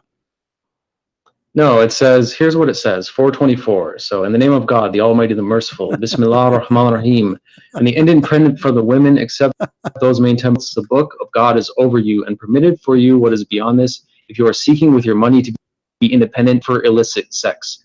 As for those whom you already had your joy with, then you shall give them their dowries as an obligation. There is no sin upon you for what you agree after the obligation. God is knowledgeable, wise. It says right there, not for illicit sex. Lewdness is forbidden. So let's talk about It what you says believe. paying them. It says paying them. Okay, hold on. We found the translation. We found the translation. So you believe Jesus we is God, found right? the translation you choose for us. What do you say? Shall we Why read are you it? so afraid Shall to we talk read about it? your beliefs? Shall we read it? You coward. Shall we read it? This is the translation. This is the translation. I just read it verbatim. This is the translation you choose for us. Can we read it? I just read it to you. Go ahead and read the same thing. No, chapter 9, verse number 29. We will go one by one. Chapter 9, verse 29. Why are you so afraid to talk about your religion? We did. I answer you. And not only that, I said, I agree. Now let us read together. So you agree that you should slaughter sons for the guilt of their fathers. That's what the Bible says. Guys, now answer the question. Listen at this guy. He said to me, shut up for a second. Just for a second, please. Just for a second, please. For a second. This is the translation. You lied to us and you said, you lied to us. You coward. You coward. Let me talk. You lied to us and you said, it doesn't say anything about the Christians. I quoted it verbatim. This is the translation. Shut up, you idiot. Let me talk. This is the translation you quote for me. It says, giving the book. Who are they, those who are giving the book? You coward. Who is the one giving the book? Who is the one giving the book? Why you don't want to read it? You can't even. Chapter 9. Shut up. What a donkey. Guys, this is the translation he gave us. He said the monotheist translation. It says those who they have given the book. I'm going to call you back and you tell me who is the one who's giving the book. You liar, you coward, you have no dignity. You said it doesn't say there anything. You cut the word the book. Everybody heard you, it's recorded. Here it says, from those the people who they are giving the book, who are they the one giving the book? I will call you back.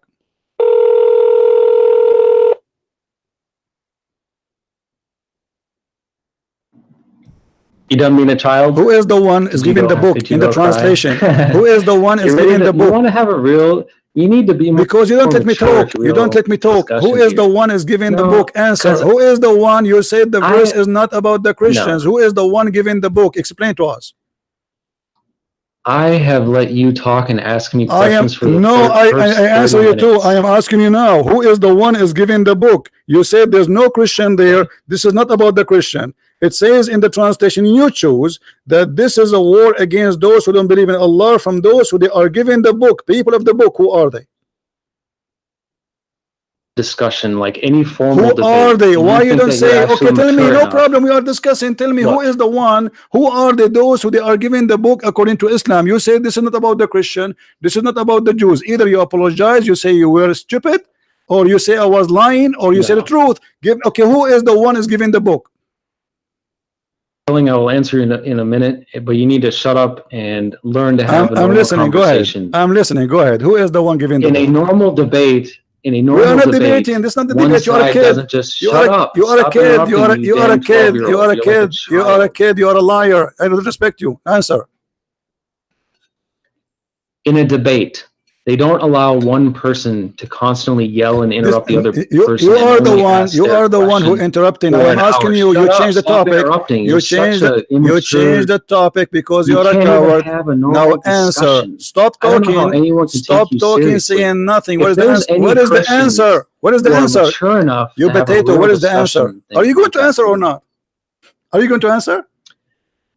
If there's any Christians who want to have a real discussion, then contact me. We can have an actual No, don't run. Who are they? The people of the book. You coward. Why you want to leave? Just tell us who is the people of the book. Just interrupts. You coward. Like a little kid. I am interrupting. I am not interrupting. I'm waiting for you to answer. I gave you the mic 15 minutes ago. Until now you want to answer. Have a real discussion. That's why he'll never be on an actual debate. Don't hang up. Imagine like in a university. I'm not going to talk. I'm waiting for the answer. I'm waiting for the answer. Go ahead. Okay, then let's be fair. I will answer one more of your questions. Okay, not one more. No, just answer this one. Just answer this one, please. You say there's no Christian, there's no Jews in chapter 9, verse 29. Listen, you say there's no Christian, there's no Jews in 9:29. And this is the translation you choose. We've gone over this 5 times. No, you did not. You did not read the word. You did not read the people of the book. It says people of the book. Who are the people of the book? It doesn't say that. Right here. It doesn't say that. It's in the front of us on the screen. It's in the front of us in the screen. Are you stupid? It's in the No, screen. Everybody is laughing it at doesn't. you. This is It the says monotheist group editor translation. Read it, guys. This is the translation you choose for me. Stop lying. no. Fight those who do not believe in God or the last day. That's what it says. Nor do they restrict what God and his messenger have restricted, nor do they uphold the system of truth from among the people who have been given the book. Talking Thank about the you. Who Quran. are they? The Until one, they the pay the people. reparations Wonderful. Who are until they? they are. You said it doesn't say Christian or Jews. Who are they? The people of the book.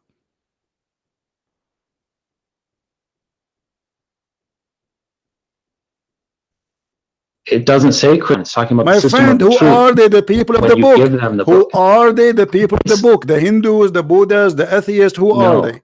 Who are they? It's the Who polytheists that are are they? explained The people of the book. earlier The in the people of the book surah. are I just told polytheists. Are you. you a donkey? What is their book? Stop What is interrupting. the name of their book? What is the name You of the need to what learn is the to name talk of to their people book? like an What is adult if you want to shut have a up, you real idiot. Don't call me conversation. again. You are just a kid donkey. Coward. Every single Muslim agree that this is about I lost my voice. Christian friends, do you agree with that? I agree with every verse in the Old Testament, and we are not ashamed of it. But because you are ashamed, you are covering up. You are reading for me a book written thousands of years ago, fit for their time, and because the Jews are people of dignity, not like you, who your prophet allow you to hire women for sex. So if a woman, she did do adultery anyway, the punishment for adultery in the Jewish law is death. It is death anyway. And your prophet, he copied that from the Jews, but yet we cannot fight in the Quran. And you coward, you say to me you follow the Quran only, but we cannot find the punishment of adultery in the Quran of stoning. Why? Because the goat ate it. And look, we showed him the translation he chose. He jumped it. He did not read the people of the book, and he did not agree. He did not say who are those people of the book. And later at the end, he says the polytheist. What is the polytheist? Is that a new religion? What is that? Who is the one giving the book? What is the name of the book? What's that? Coward. But I'm so glad that you've been cut and recorded. Christian Prince, do you agree with burning? Do you agree with the stoning? Today we don't stone. Obviously we don't do that. What does that mean? That's mean that this was fit for that time. Even Jesus in his time, he said to them, to the women who the Jews, they were going to stone her, he said, I don't judge you too, and he let her free. Jesus said, it's been said to you, but I say to you, which means there is something been said to the Jews, and there is something been said to us, including the Jews too, who follow the Messiah. You are silly and you are stupid. The children of Adam, they used to have sex with their sister. Can we do that? It was allowed for a reason, for a time. But you Muslims, you are ashamed of your book. But the most amazing thing that this person who is opening Google and try to ask me questions about the Bible, he said amazing answers like the sun set in the murky water. And the sun, yes, every day goes from the east to the west, agreeing with the Quran and claiming that this is what is right. You might agree, disagree about the Bible, but to be honest, always about the Old Testament, we have to compare how people used to live thousands of years ago. When the Jews, they have a law, other nations, they used to eat each other alive. Actually, not long time ago, Christianity come to many nations, and those nations used to eat people alive. They cook them, they eat them. So we are talking about Allah when the Arab, your ancestors, Muhammad himself, he used to worship stones thousands of years after Moses, kissing stones. And if this is horrible, why your prophet he follow Moses and why he approve him?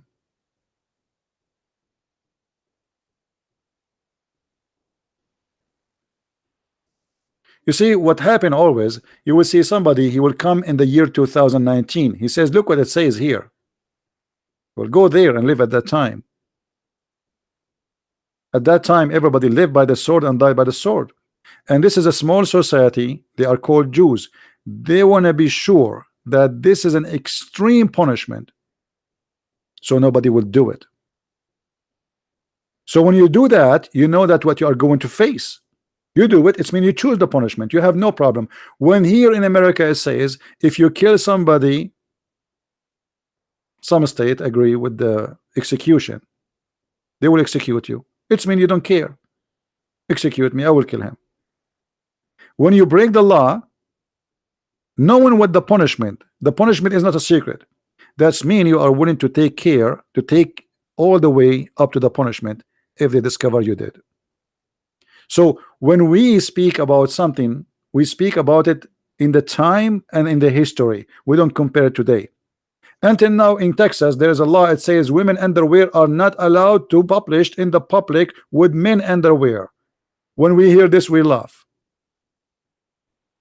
But because you are comparing a law was exist 200 years ago with today, where neither men or women wearing underwear no more. So, you know, when a Muslim he tried to put down the Old Testament, we laugh at you. Muhammad, he came thousands of years after Moses, and he take us back to the cave time.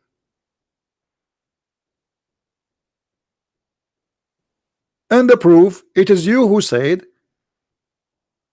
that the sun set in a murky water. That is beyond the cave time. And look here at the Prophet Muhammad, who is supposedly a prophet of God. He says that if a woman they are lesbian, we jail them until they die. Do you agree with jailing women who they are lesbian until they die? What, you will say no, or you will say yes, or you are a hypocrite? The law of Moses is the law of Moses. Now this is your law.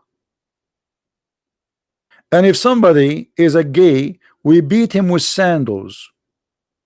And here you see how the God of Islam is discriminating between men having sex together and women having sex together. If a man have sex with a man, we beat him with sandal, and if he repent, we let him go. But if a woman having sex with the women, we jail them until they die. What kind of justice is that? Why the punishment for women she is being lesbian is jail until they die, but if a man is being a gay, he repent, and the punishment maximum, you beat him with sandal. You beat a gay with a sandal, he get excited.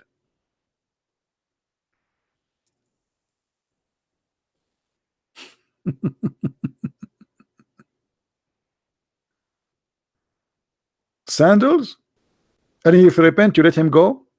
But yet the women, if she have the same crime, we jail them until they die. Why? Which one is more ugly? Two women kissing each other, touching each other, or a man doing a man? Which one is more ugly? So why the punishment of the women have no mercy, and until death you jail them, but a man, if you repent, he go? So you don't follow the, why you Muslims you claim that you are follow the law of Abraham and the law of Moses? The law of Moses doesn't say that. You are a hypocrite. You claim that Muhammad claiming that Moses was a Muslim prophet.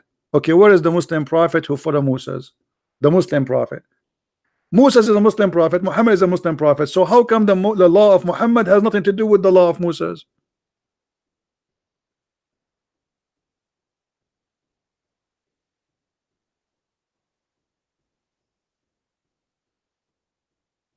And you notice like how he keeps shouting, talking, he will not answer.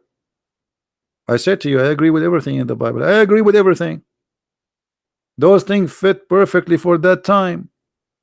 At that time, people don't have even law. People, people live by the sword and die by the sword. Israel, the whole nation, been taken as slaves. The whole nation, not 100, 200. They grab them all as if they are goats.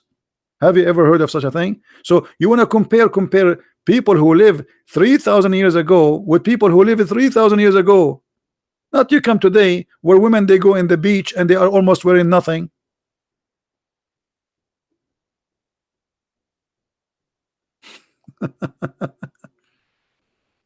You see, when we compare the Quran, we compare it with the Quran, not with today. We prove Islam to be false at the time of Muhammad, not necessarily today. Hypocrisy. And look, he said to me, I don't believe in the hadith. But isn't it the Quran said that you have to obey the Prophet in order to obey Allah? How you don't believe in the hadith? You are a hypocrite. But I believe he said to me that so he will avoid showing him the hadith. He will say to himself, okay, I will say to him I don't believe in the hadith, and that will cut any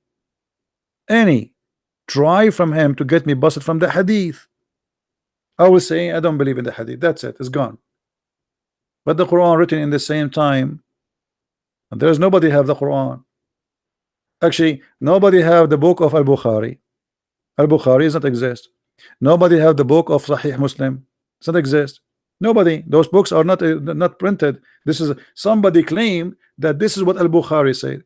Same for the Quran. We don't have the Quran. Nobody have the Quran. All the Qurans they have is written centuries after Muhammad. It's coming from his recitation. Even the official Quran, which is printed by Saudi Arabia, in the first page it says that this Quran is according to the recitation of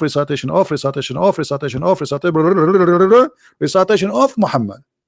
Recitation, because there's no book.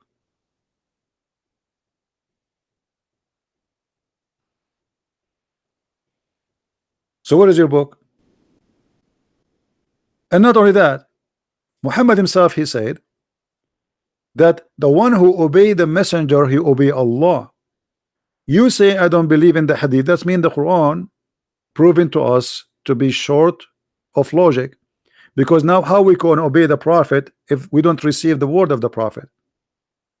Correct, guys? If I'm a Muslim, God forbid, and I want to obey the messenger, how I can obey the messenger if I did not get the words of the messengers? Because the Quran says I have to obey the messenger, and by obeying the messenger I obey Allah, because Muhammad is more important than Allah. Okay, I want to obey the messenger. What is the word of the messenger? The Quran is the word of Allah, supposedly. So how you lie to us and you say I am not going to accept the hadith? How we can obey Allah messenger without the hadith?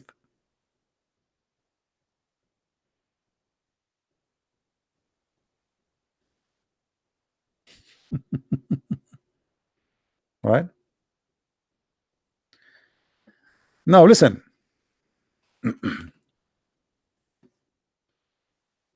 I want every one of you to copy this video, especially since we start talking, and let everybody laugh at this cult who believe that the sun set in the murky water, and this guy trying to convince us that the sun is so small. Actually, you know what? I'm going to replay it. Hold on.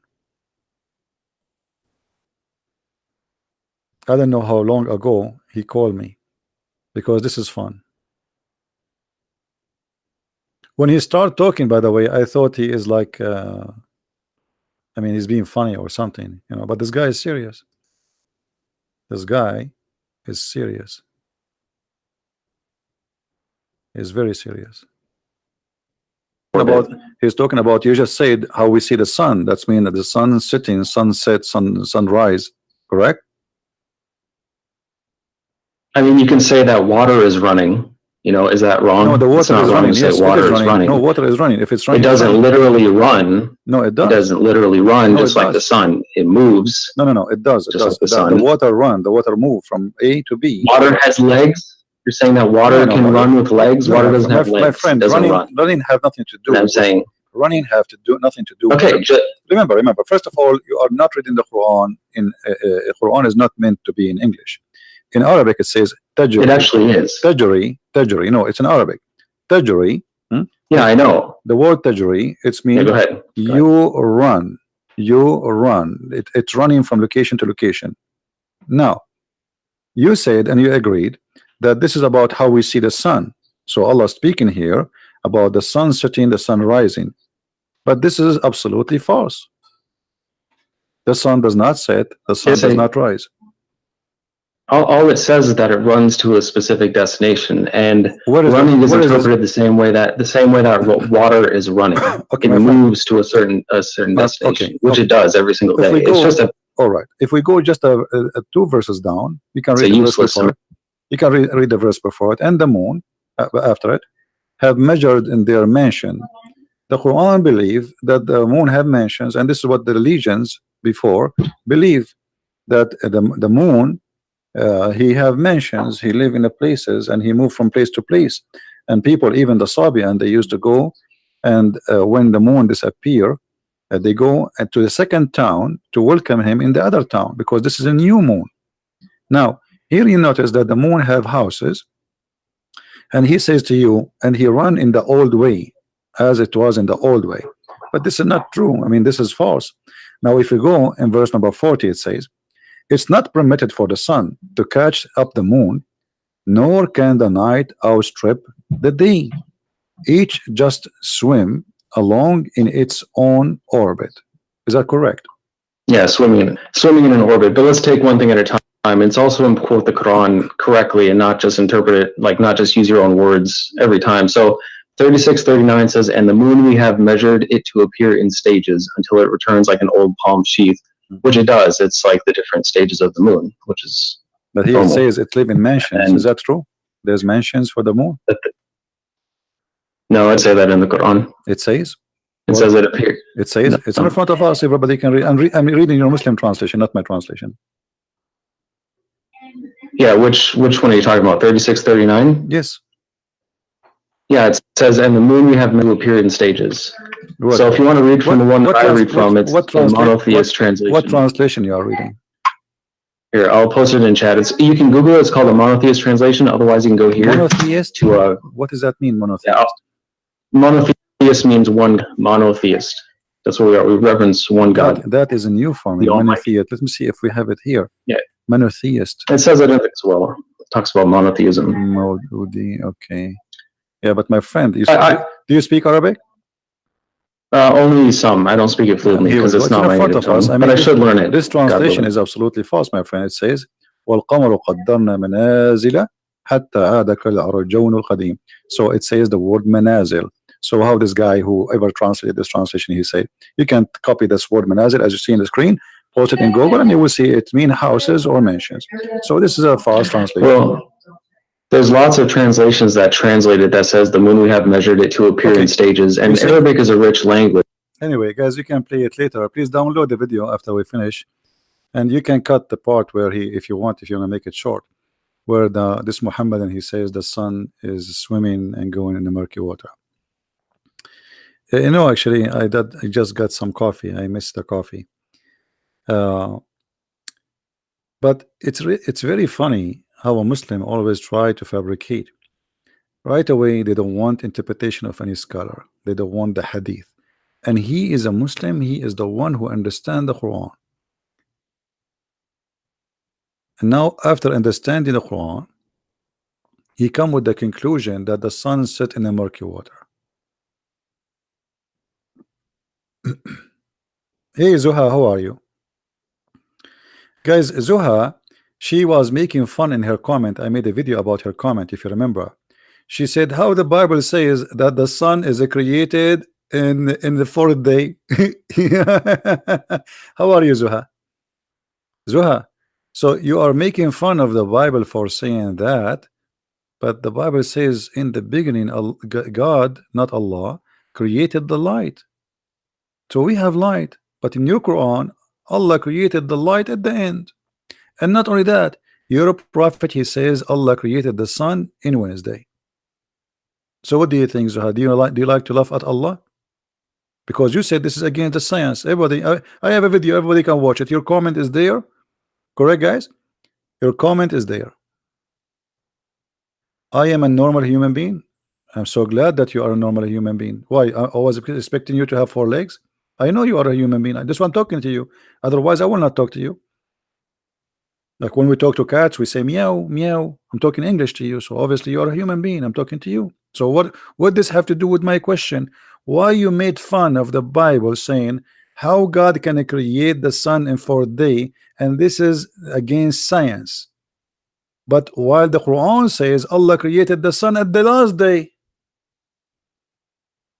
So now you are a human being, like a week ago you were not. Hmm? Isn't it this is Quran? Your Quran? Let us go to the Quran. This is your Quran, not my Quran. It says that Allah, the last thing He created, it was the lamps. The last thing after He finished everything, the human, the animals, everything. So what we will do now, Zuha? What do you think? Chapter 41, verse number 10. Allah He create number 9 actually. He created the earth in 2 days. And then in 4 days, He put mountains in the top of the earth. Allah, He imported mountains from Home Depot. He brought the trucks, and then He placed the mountains in the top of the earth. Okay. And then He created the grass and the trees and everything, as you see. And then after that, He went to the sky, and the sky was totally smoke. There's nothing there. Nothing. Smoke. Nothing. And then He completed them as 7 heavens. All right. And then He created the lights only in the lowest heaven. This is the last thing Allah He did. Do you see it? The last thing Allah did, He created the day and the night according to this verse. So what do you think, Zuha? Are you going to leave Islam now?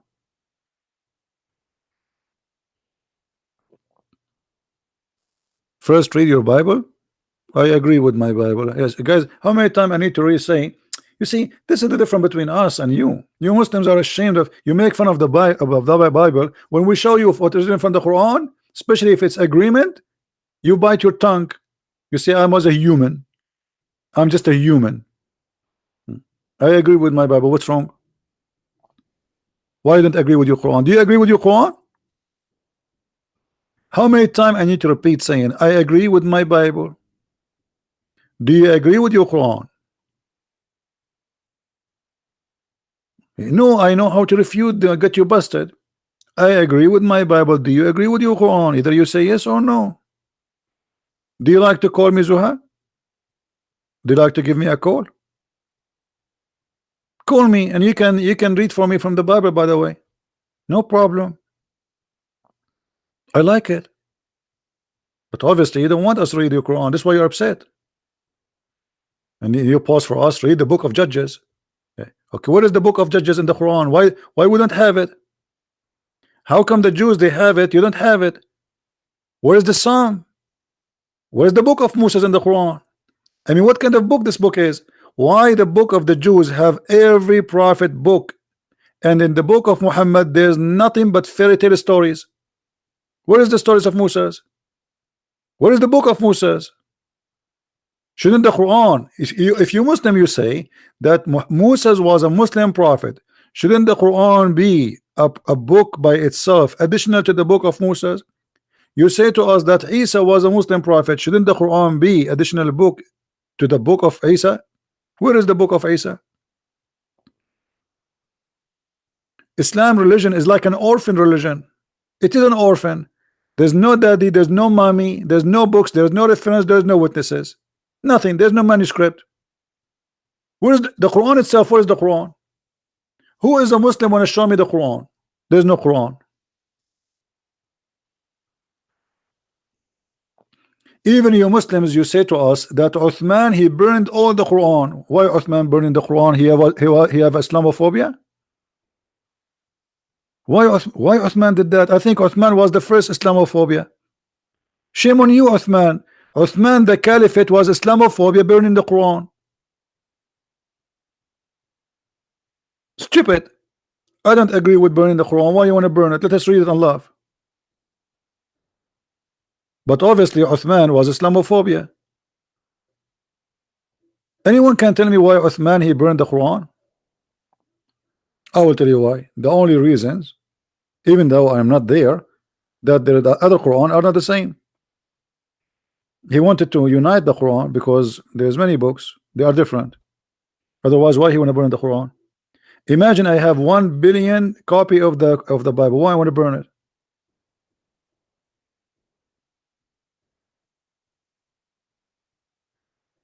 Do we have any Muslim would like to call us?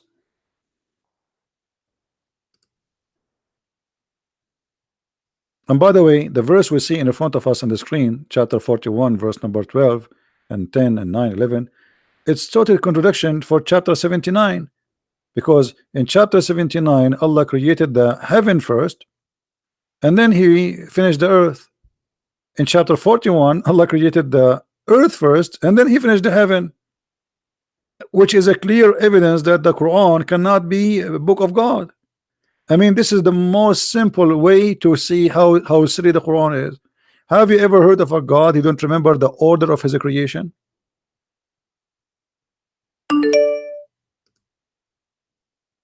Huh?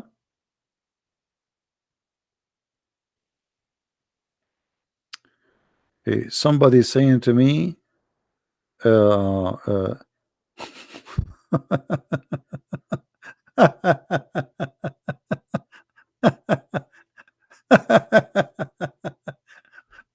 that's a good one. Guys, somebody says to me, I am from the Mossad. Do you like to work for us? I work for Jesus, my friend. What Mossad? I don't know how stupid what you are saying to me. We work for Jesus. This is our employer. What Mossad? I know how silly you are.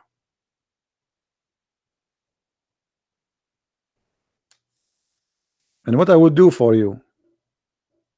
Huh? What I would do for you?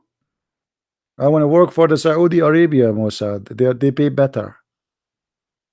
What's silly?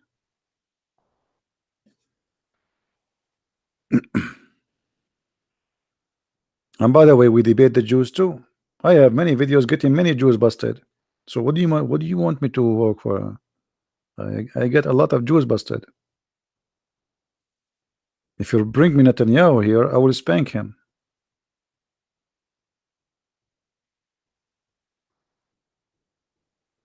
Do we have any Abdul?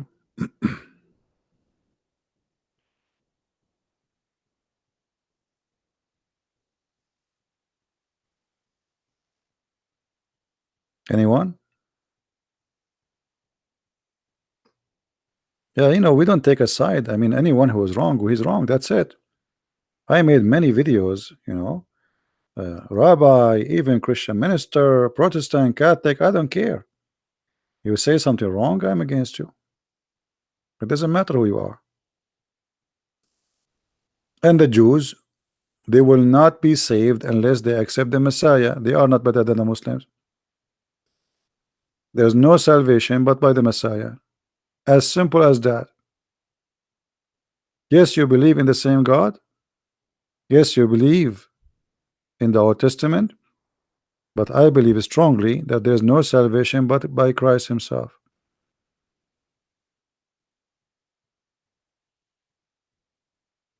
So what if you are a Jew? For me, you don't believe in the Messiah, you are lost.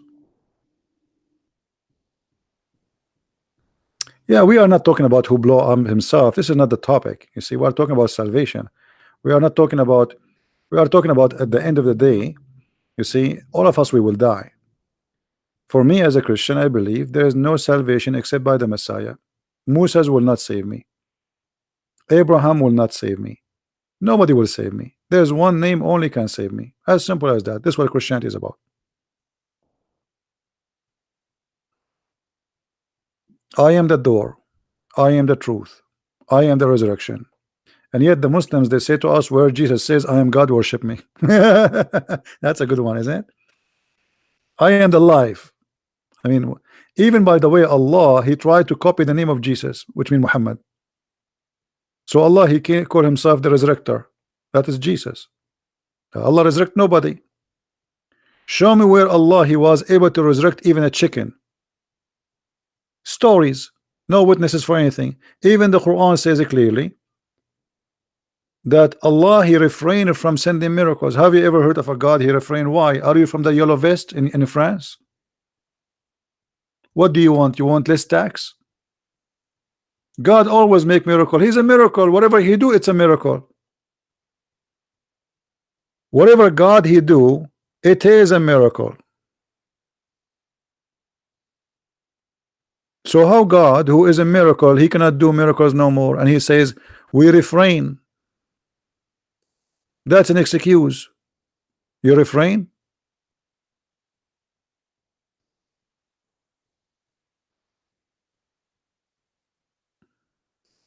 Nice to meet you, Mr. Refrain.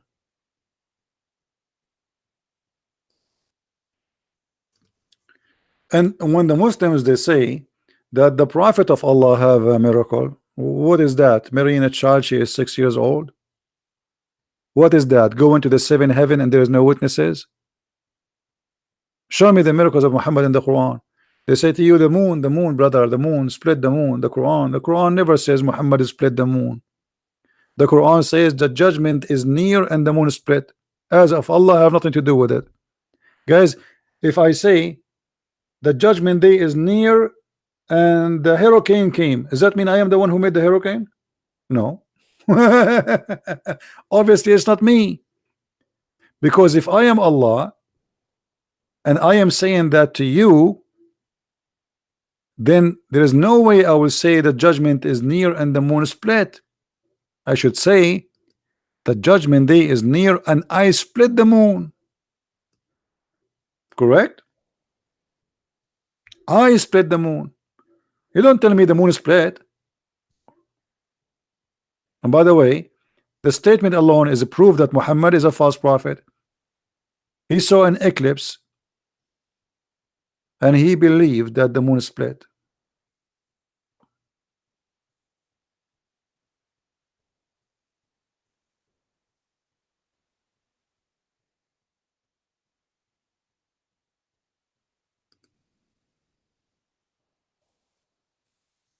Do you see it? The hour judgment is sight and the moon eclipse. This is a guy, he is reporting the news. This is not a God telling me what he did. Okay, guys, the thunder is in the sky and the rain is coming. Oh, but I did not say I am the one who made the thunder. Neither I am the one who sent the rain.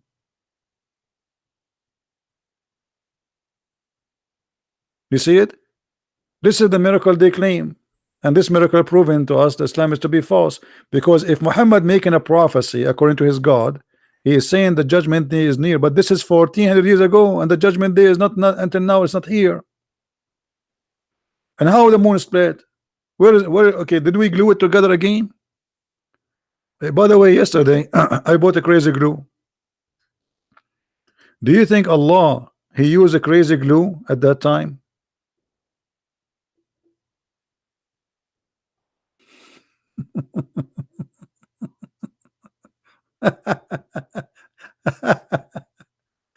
Oh boy.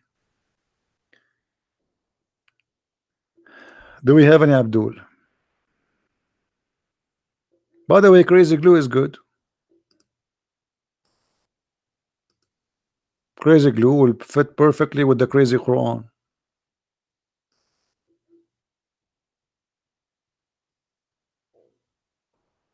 Because you have to be crazy to believe that the moon split asunder.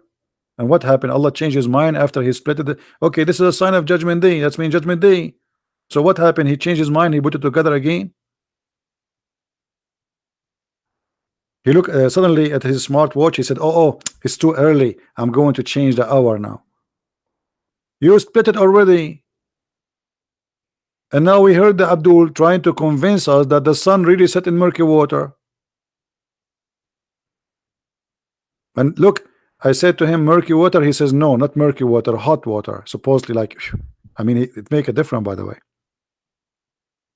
he was correcting me. I said murky. Actually, he is right. It's hot water.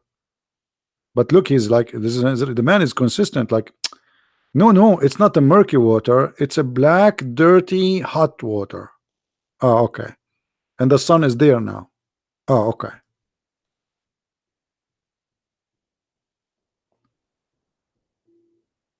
And then they go and they quote for you from the Old Testament, says, do you agree with this? I agree with every single word in the Old Testament. We are not like you, ashamed of our book. Why I will not agree? This is why we call it the holy book. Otherwise, why we call it holy book? Why we have it as our book? There's a law was given to people who they live in a time, and that is their law. And this is why Jesus, he complete the law, he fulfilled the law. I did not came to destroy, I came to complete. So the law was not perfected yet, and the Messiah, he perfected the law. So people before the Messiah was living by the law. People after the Messiah, they are living by the grace of God.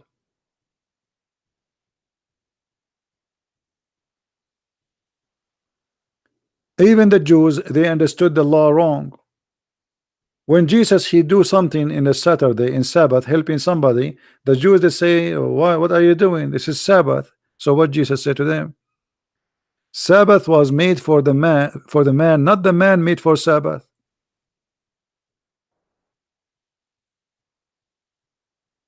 So you go and you say to me, the book says Sabbath, Sabbath. If you break the Sabbath, we will do this to you. But obviously the Jews, they were not practicing the law correctly. They have their own wrong interpretation.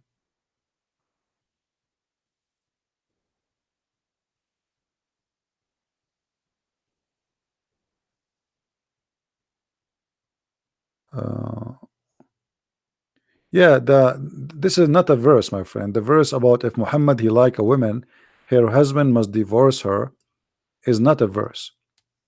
This is in the interpretation.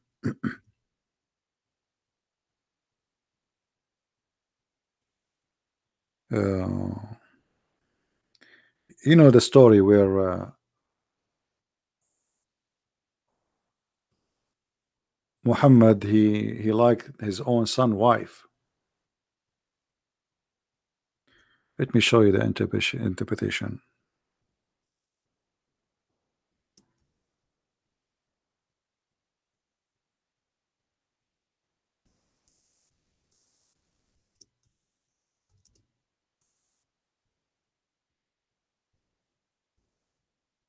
But those you will not find in English anyway. Just to let you know. And I don't think ever the Muslims will translate. But you can get my books, Sex and Allah,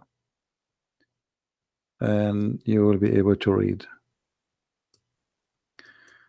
Let me first give you the link, but this is in Arabic. This is in Arabic.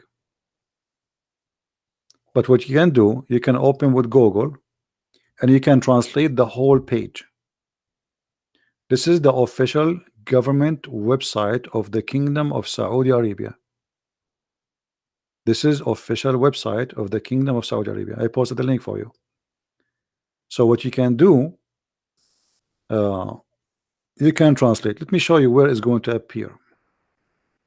But maybe in the translation it will be different.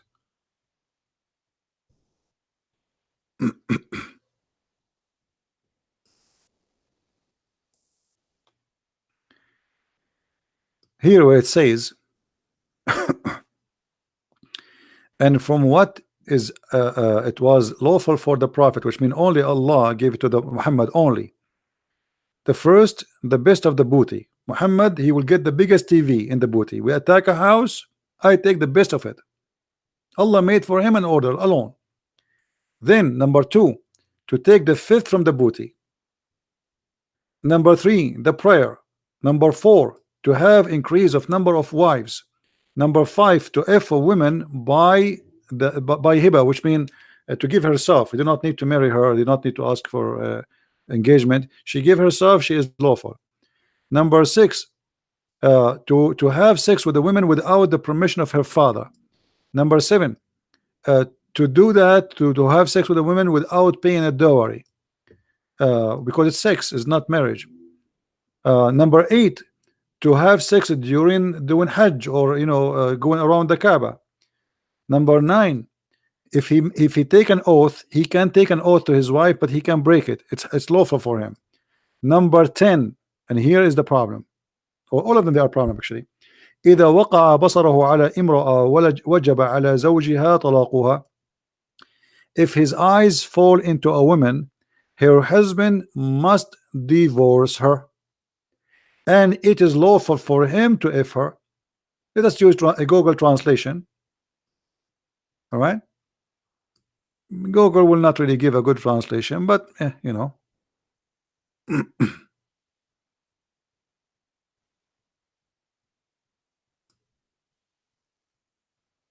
All right,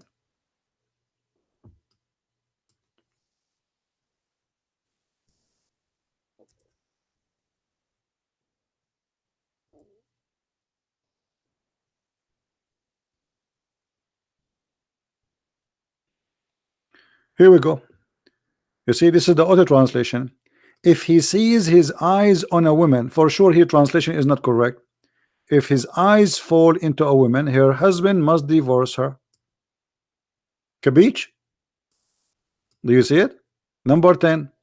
So all what you need to do, the link I gave you, use Google translation. It's not accurate, but better than nothing. I mean, this is a prophet of God.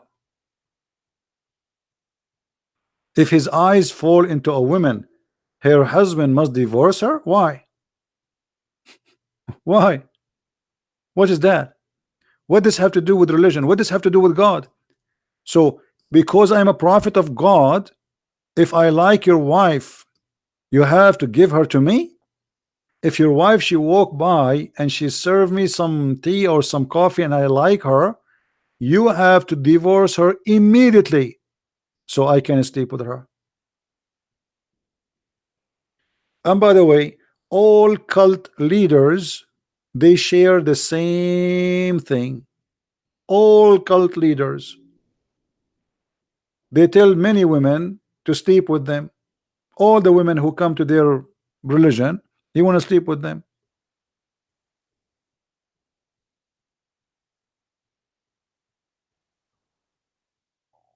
And you see, this is the Islamic official government website of the Kingdom of Saudi Arabia. Let me post the link again.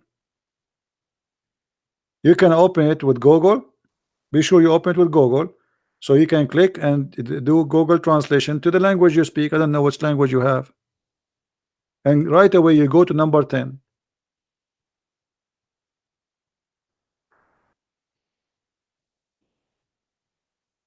What those numbers you are giving me, Bomba? What those numbers, Bomba?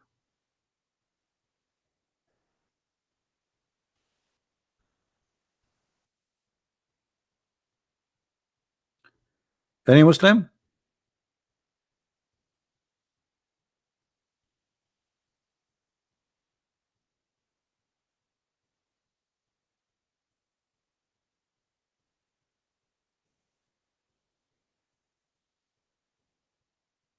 Any Muhammadan?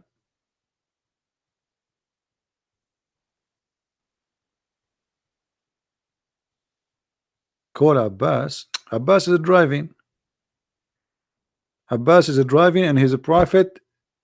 He goes to the heaven. He come back. Nobody see him. Even his wife. She was asleep. By the way, yesterday, what happened to the prophet happened to me. 3 angels, they come to me, and they cut my chest from here to here. Actually, to there. No, not to here. Like, maybe a foot later. Yeah, there. Yeah, they cut my foot. They cut me from here to here. Actually, let me show you. I just have stitches here. This is not the stitches. This is no, this is the. I don't know. It looked like a high heel. Somebody throw a heel or something. Okay, so they cut from here to here, and then the angels, they after they cut my chest, they took all the material out and they washed them with water of Zamzam. And if you don't believe me, I have witnesses. Witness number 1, did you see me where the angels were cutting? Yes, it sounds like my voice, but he is the other me, because I am many people. I have a what you call it, my English is funny, so forgive me. Ooh, What is this guy is talking about? That's anyone he tell you I went to heaven, I came back, and then you believe? No witnesses, no proof. Okay, he went to heaven. Did he see how the earth looked like? So after he went to heaven, he come with the conclusion that the sun set in murky water. This is what happened to us if we go to the space. And by the way, why the angels they cut his chest and they wash it with the material in his chest with Zamzam? What does that mean? I mean, what about wash it with the Ariel? There's many good detergent exist in the market, and they are really good. I mean, angel sent by Allah, and he took all his material in his belly. What does have to do with going to the heaven?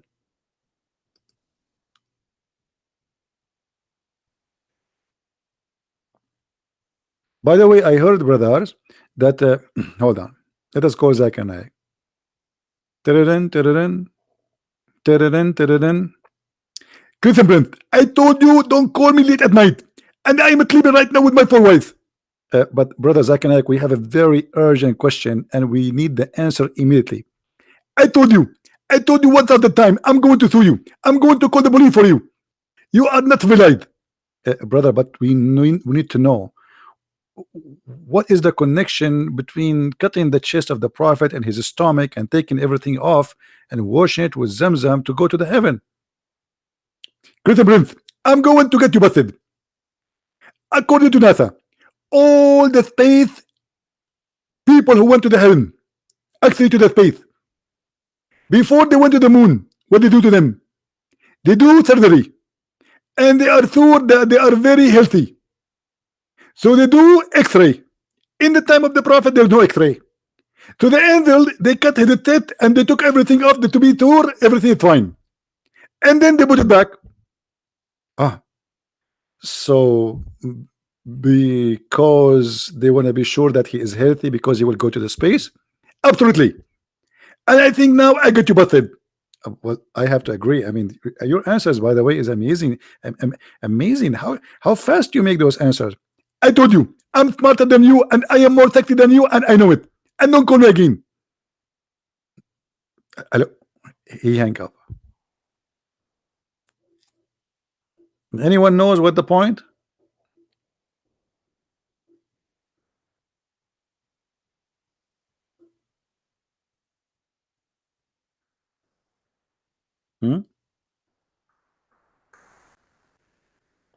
So they cut his chest to be sure he's healthy? Is that why? No. The hadith says, okay, I forgot to tell him. Call him again? According to the hadith, guys, according to the hadith, which means according to Muhammad tell, they cut his chest so they can install in his chest a dish of faith and a dish of wisdom.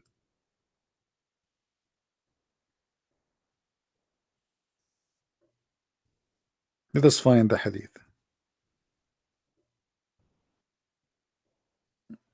Have you ever heard of a religion like this? God, he make his prophet surgery, plastic surgery, to install a dish of faith and dish of wisdom. If you don't believe me, here we go. This is the hadith in front of you, and this is Sahih al-Bukhari. So you cannot say it's weak, it's strong, it's whatever, fat, you know. Here we go. 3 angels they came, and one of the angels said to the other angel, "What?" Okay, the story, and then it says, they took him and they carried him and they placed him beside a well of Zamzam. From among them, Jibril, one of the 3 angels, are Jibril. He took a charge of him, which means Muhammad. Jibril cut open the part of his body between his throat to his belly, not his chest. And then he took all the material off. And by the way, this is very normal. I mean, all prophets before, angels, they cut their material and take it off because it's you know, I mean, rust, garbage, you know, you never know, you know. And then they took from his chest, guys, read how Christian Prince he read this word, abandonment, and I learned this from Zach and I, don't blame me. And then washed it with Zamzam water with his own hands till he cleansed the inside of his body. And then a golden tray contained a golden bowl full of belief and wisdom brought, and Jibreel stuffed his chest and throat blood vessels with it, and then he closed his chest. Okay. In the Middle East, this is exactly how we earn our wisdom. Allah, he sent us an angel. He have with him two dishes, and by the way, the dish one of gold. They are made of gold. I mean, Allah. Do you think Allah in his kitchen he have like what? Plastic? Gold. And like me, I did not go to school. That's why my English is perfect, because Allah, he installed English in my chest, and this is why, again, quote unquote, my English is perfect, because Allah, he installed a dish of English in my chest. Otherwise, I do not know English. Like I woke up after the surgery, I start saying hello, it's me you are looking for, you know. Otherwise, I know nothing about. The only English word I know, si senor, before the surgery. After the surgery, I learned English and I start speaking English, like saying takbir or alhamdulillah, you know. And this is I have witnesses for that. And if you don't believe me, I mean, why Muslim need witnesses for my stories? Here we go. Muhammad have no witnesses, and they believe in it. Do you Muslims believe in it or no? You say yes. Okay. So if I say now I went to the seventh heaven and there's three angels, they came and they cut my chest and they put what? By the way, in my chest I have 500 pixel display. They installed it there, and the fast charge battery. And I have Android, not Android, because Android is made by the kuffar. Android is made by Allah. 1000 Android, and they put all those things, you know, in my chest. And now I'm very smart. I know everything. You know, ask me any question. Okay, the gentleman there is asking me questions.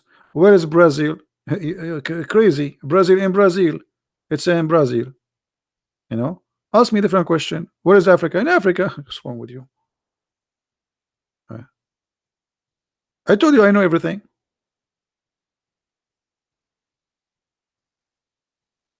Yeah, and I know things you do not know. As an example, I have a cat. Her name is Susu. Do you know the name of my cat? You don't. I know it. That's proof that I am God. Worship me. This is what Allah he did with his angels. The angels, they said to him, Adam will commit sin. Allah, he said, told them, I know not what you don't know. And then he taught Adam the names, and then he placed the things, and he said to the angels, okay, tell me the names of those things. The angels, they look, this one we do not know, and this one we do not know, and this one we don't know. So Allah, he said, okay, Adam, your turn now. Tell them the names I taught you. Adam starts saying rabbit, cow, microwave. And the angels like, wow, how Allah he knew the names. He is the one who gave the names for those things, so how he will not know it? What Christian prince look like? This is a very tough question for me, because I am unlike anything. It's like when you ask a Muslim how Allah look like, what he would say. If you remember when I was debating the Dr. Nabil Baikli, he says to me, okay, Christian prince, Allah is a physical being and he have a leg. Do you think his leg is like yours? And I was looking at my leg. I said, man, good, thank God his leg is not like mine. I mean, if you see my leg, you will die from being terrified. But what does have to do with the question? And why Allah leg have to look like my leg? It doesn't matter, but he have leg. It look like my leg, it doesn't look like my leg, but still, why Allah have a leg? And how he look like? When you say he have a leg, it's me have a leg. Hmm?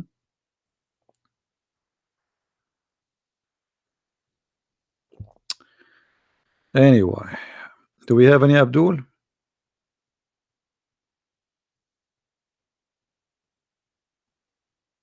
Anyone?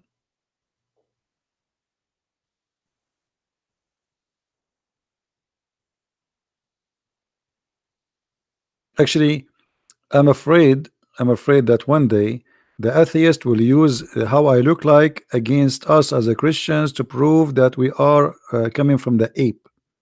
That's why I don't open my camera, brother. I'm not handsome like the Prophet Muhammad. There's a video, a guy he described how the Prophet looked like. I don't know if how many of you watch it. If you watch it, you will die laughing. He says, there's a guy, he came in the middle of the night, and then he saw the Prophet, and then look at the moon, and then he looked at the Prophet, and then he looked at the moon, and then he looked at the Prophet, and then he looked at the moon, and then he looked at the Prophet. And the guy is like, he is very emotional when he's talking in the video. Let me do it the same. He do it. He came, and the Prophet was coming, and there's a background music, like, you know, very, very sincere music. And he saw the Prophet, and he saw the moon, and he looked at the moon, and he looked at the prophets, and he looked at the moon, and he looked at the Prophet, and he looked at the moon, and he looked at the Prophet, and he looked at the moon, and he looked at the Prophet. Come on, are we going to stay the whole night saying that? Conclusion: the Prophet is whiter than the moon.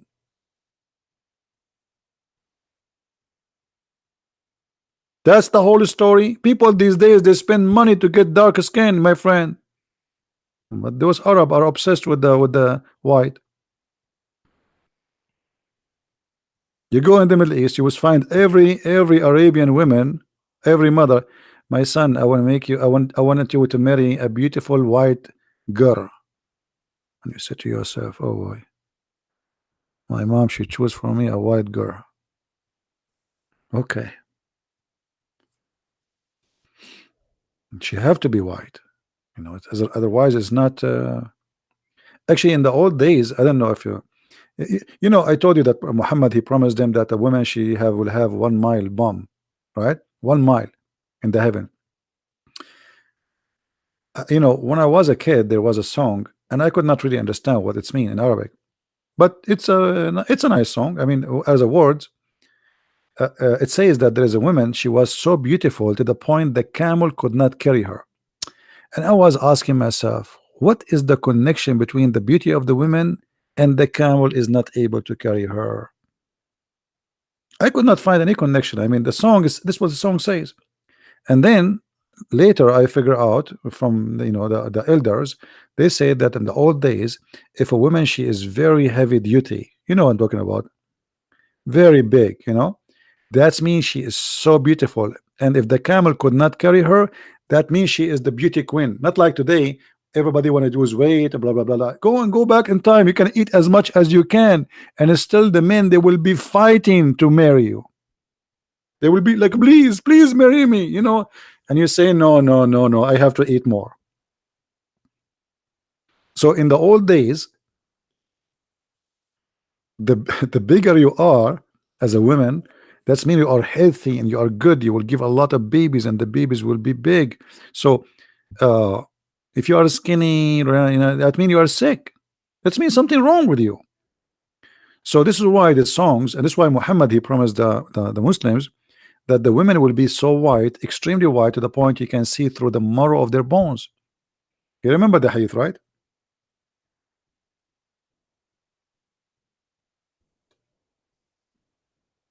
You see it? Because the Arab, they love women who they are extremely white. Not only white, they have to be really, really white. This is why the word hur is about something extremely white, and it's a transparent. You know, it's like a grape. Grape is hur. Grape. If you look at the grape, you put it in the light, you see through. You see the seed. You know. Anyway,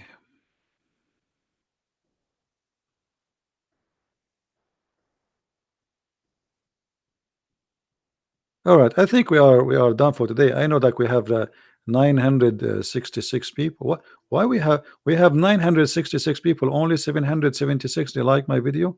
13 Muslims did not like it. Why? How sad. How sad. Guys, what do you think if I have a TV station, big one, and I'm doing every day a show? How many millions will watch it? And how many people will sue me for dying laughing?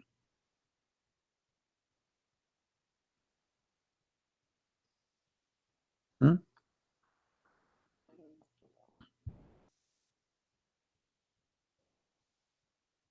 Unbelievable. You will destroy me in a debate? Can't you destroy me without a debate, please? Why only in the debate, Solomon? Do you like to call me Solomon?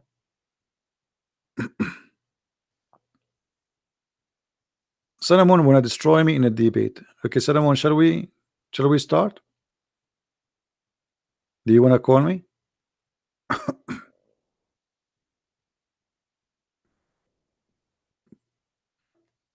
Or maybe you are just trying your keyboard. It's a new keyboard.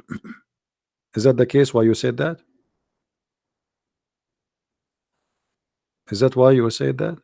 Because I know there's many Muslims they say things to me they don't mean. It's a keyboard thing, like they're trying it. It's a new keyboard. Actually, to be honest with you, since I bought crazy glue yesterday, I am not worried about you calling me because I will glue myself together. I'm not really worried anymore. And I get it for $2 from Walmart. You know, I ask a lady there where I can find the glue. She hold me from my hand and took me as if I'm a kid. Why is that? I was like, where are you taking me? Maybe because I'm so short. I think she thought I am Aisha or something.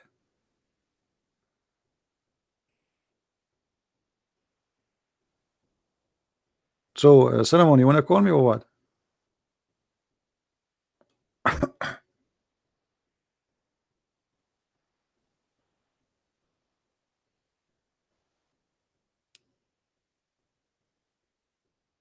Look like he will not call me. I think he was just practicing shouting. Or maybe he have his girlfriend watching the chat and he want to show her how good he is. But you know that we have to admit, the guy who called us an hour ago, he was the best.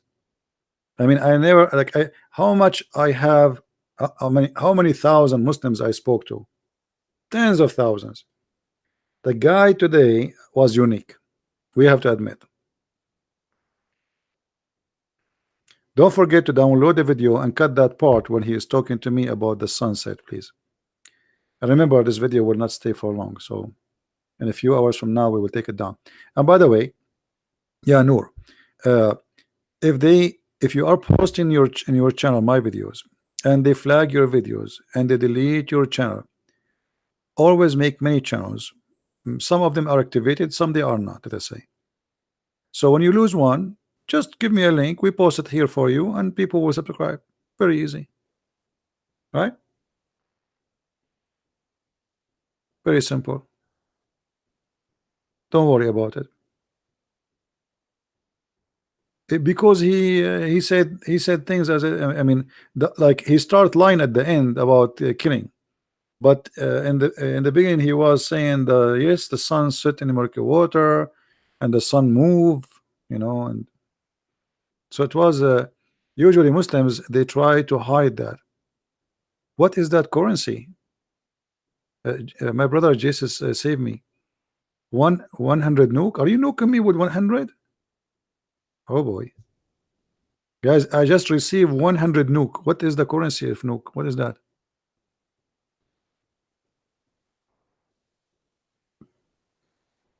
I have 100 nuke now. I am God. To you answer the question that is distinct between. I am God. You are God, Solomon.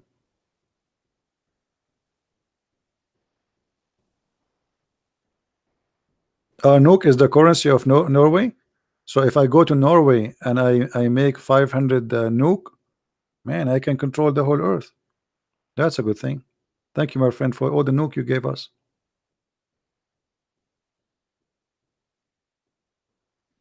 Actually, I want to go to Norway, but it's expensive.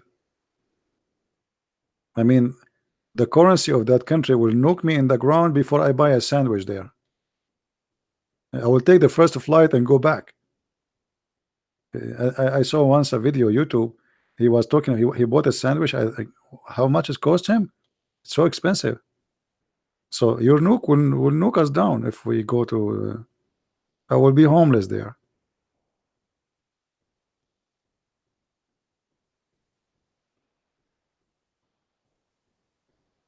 No, actually, I saw videos about Norway. It's so beautiful country. It's very beautiful country. Yes, they have a tough winter, but it's really beautiful country. They are lucky actually, and I hope they will take care of their country and they will protect it from all the risk they are facing. Because those countries, they are attracting many foreigners, and if you keep receiving foreigners, then the country will be out of Norwegian, in Norway, and then you yourself, you will become a foreigner in your land, and they will kick you out. You became minority, right?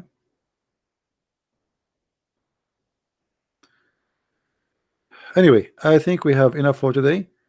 Please don't forget to download the video right after we finish. It might take maybe 20 minutes for it to be ready, but specifically the part where we spoke with this guy, please download and share it with your friend. Again, I want to say thank you to be here, and thank you for those who support us. I appreciate you, and thank you for those who download the videos and keep them around. Take care, and I will try again to be here tomorrow. Maybe we can find another fish which is fishy, right? Let us hope. But today I did not really do good, because in the last 3 days we have every day live on air a Muslim leaving Islam. Today we did not make any Muslim leave Islam. At least he told us, but maybe from those who they are listening, there's some they decide to leave Islam. Hearing especially this guy explain how the sun set in murky water, and he is saying that this is what it is. I mean, how after this anyone can believe in such a cult, right? And now I have to go before the sun set in the murky water, and then in order to grab it back I have to walk in the murky water, and I don't like to do that. Thank you guys for being here. May the Lord bless you, and Christ is Lord, Islam is false, and see you soon again. Take care. Bye bye.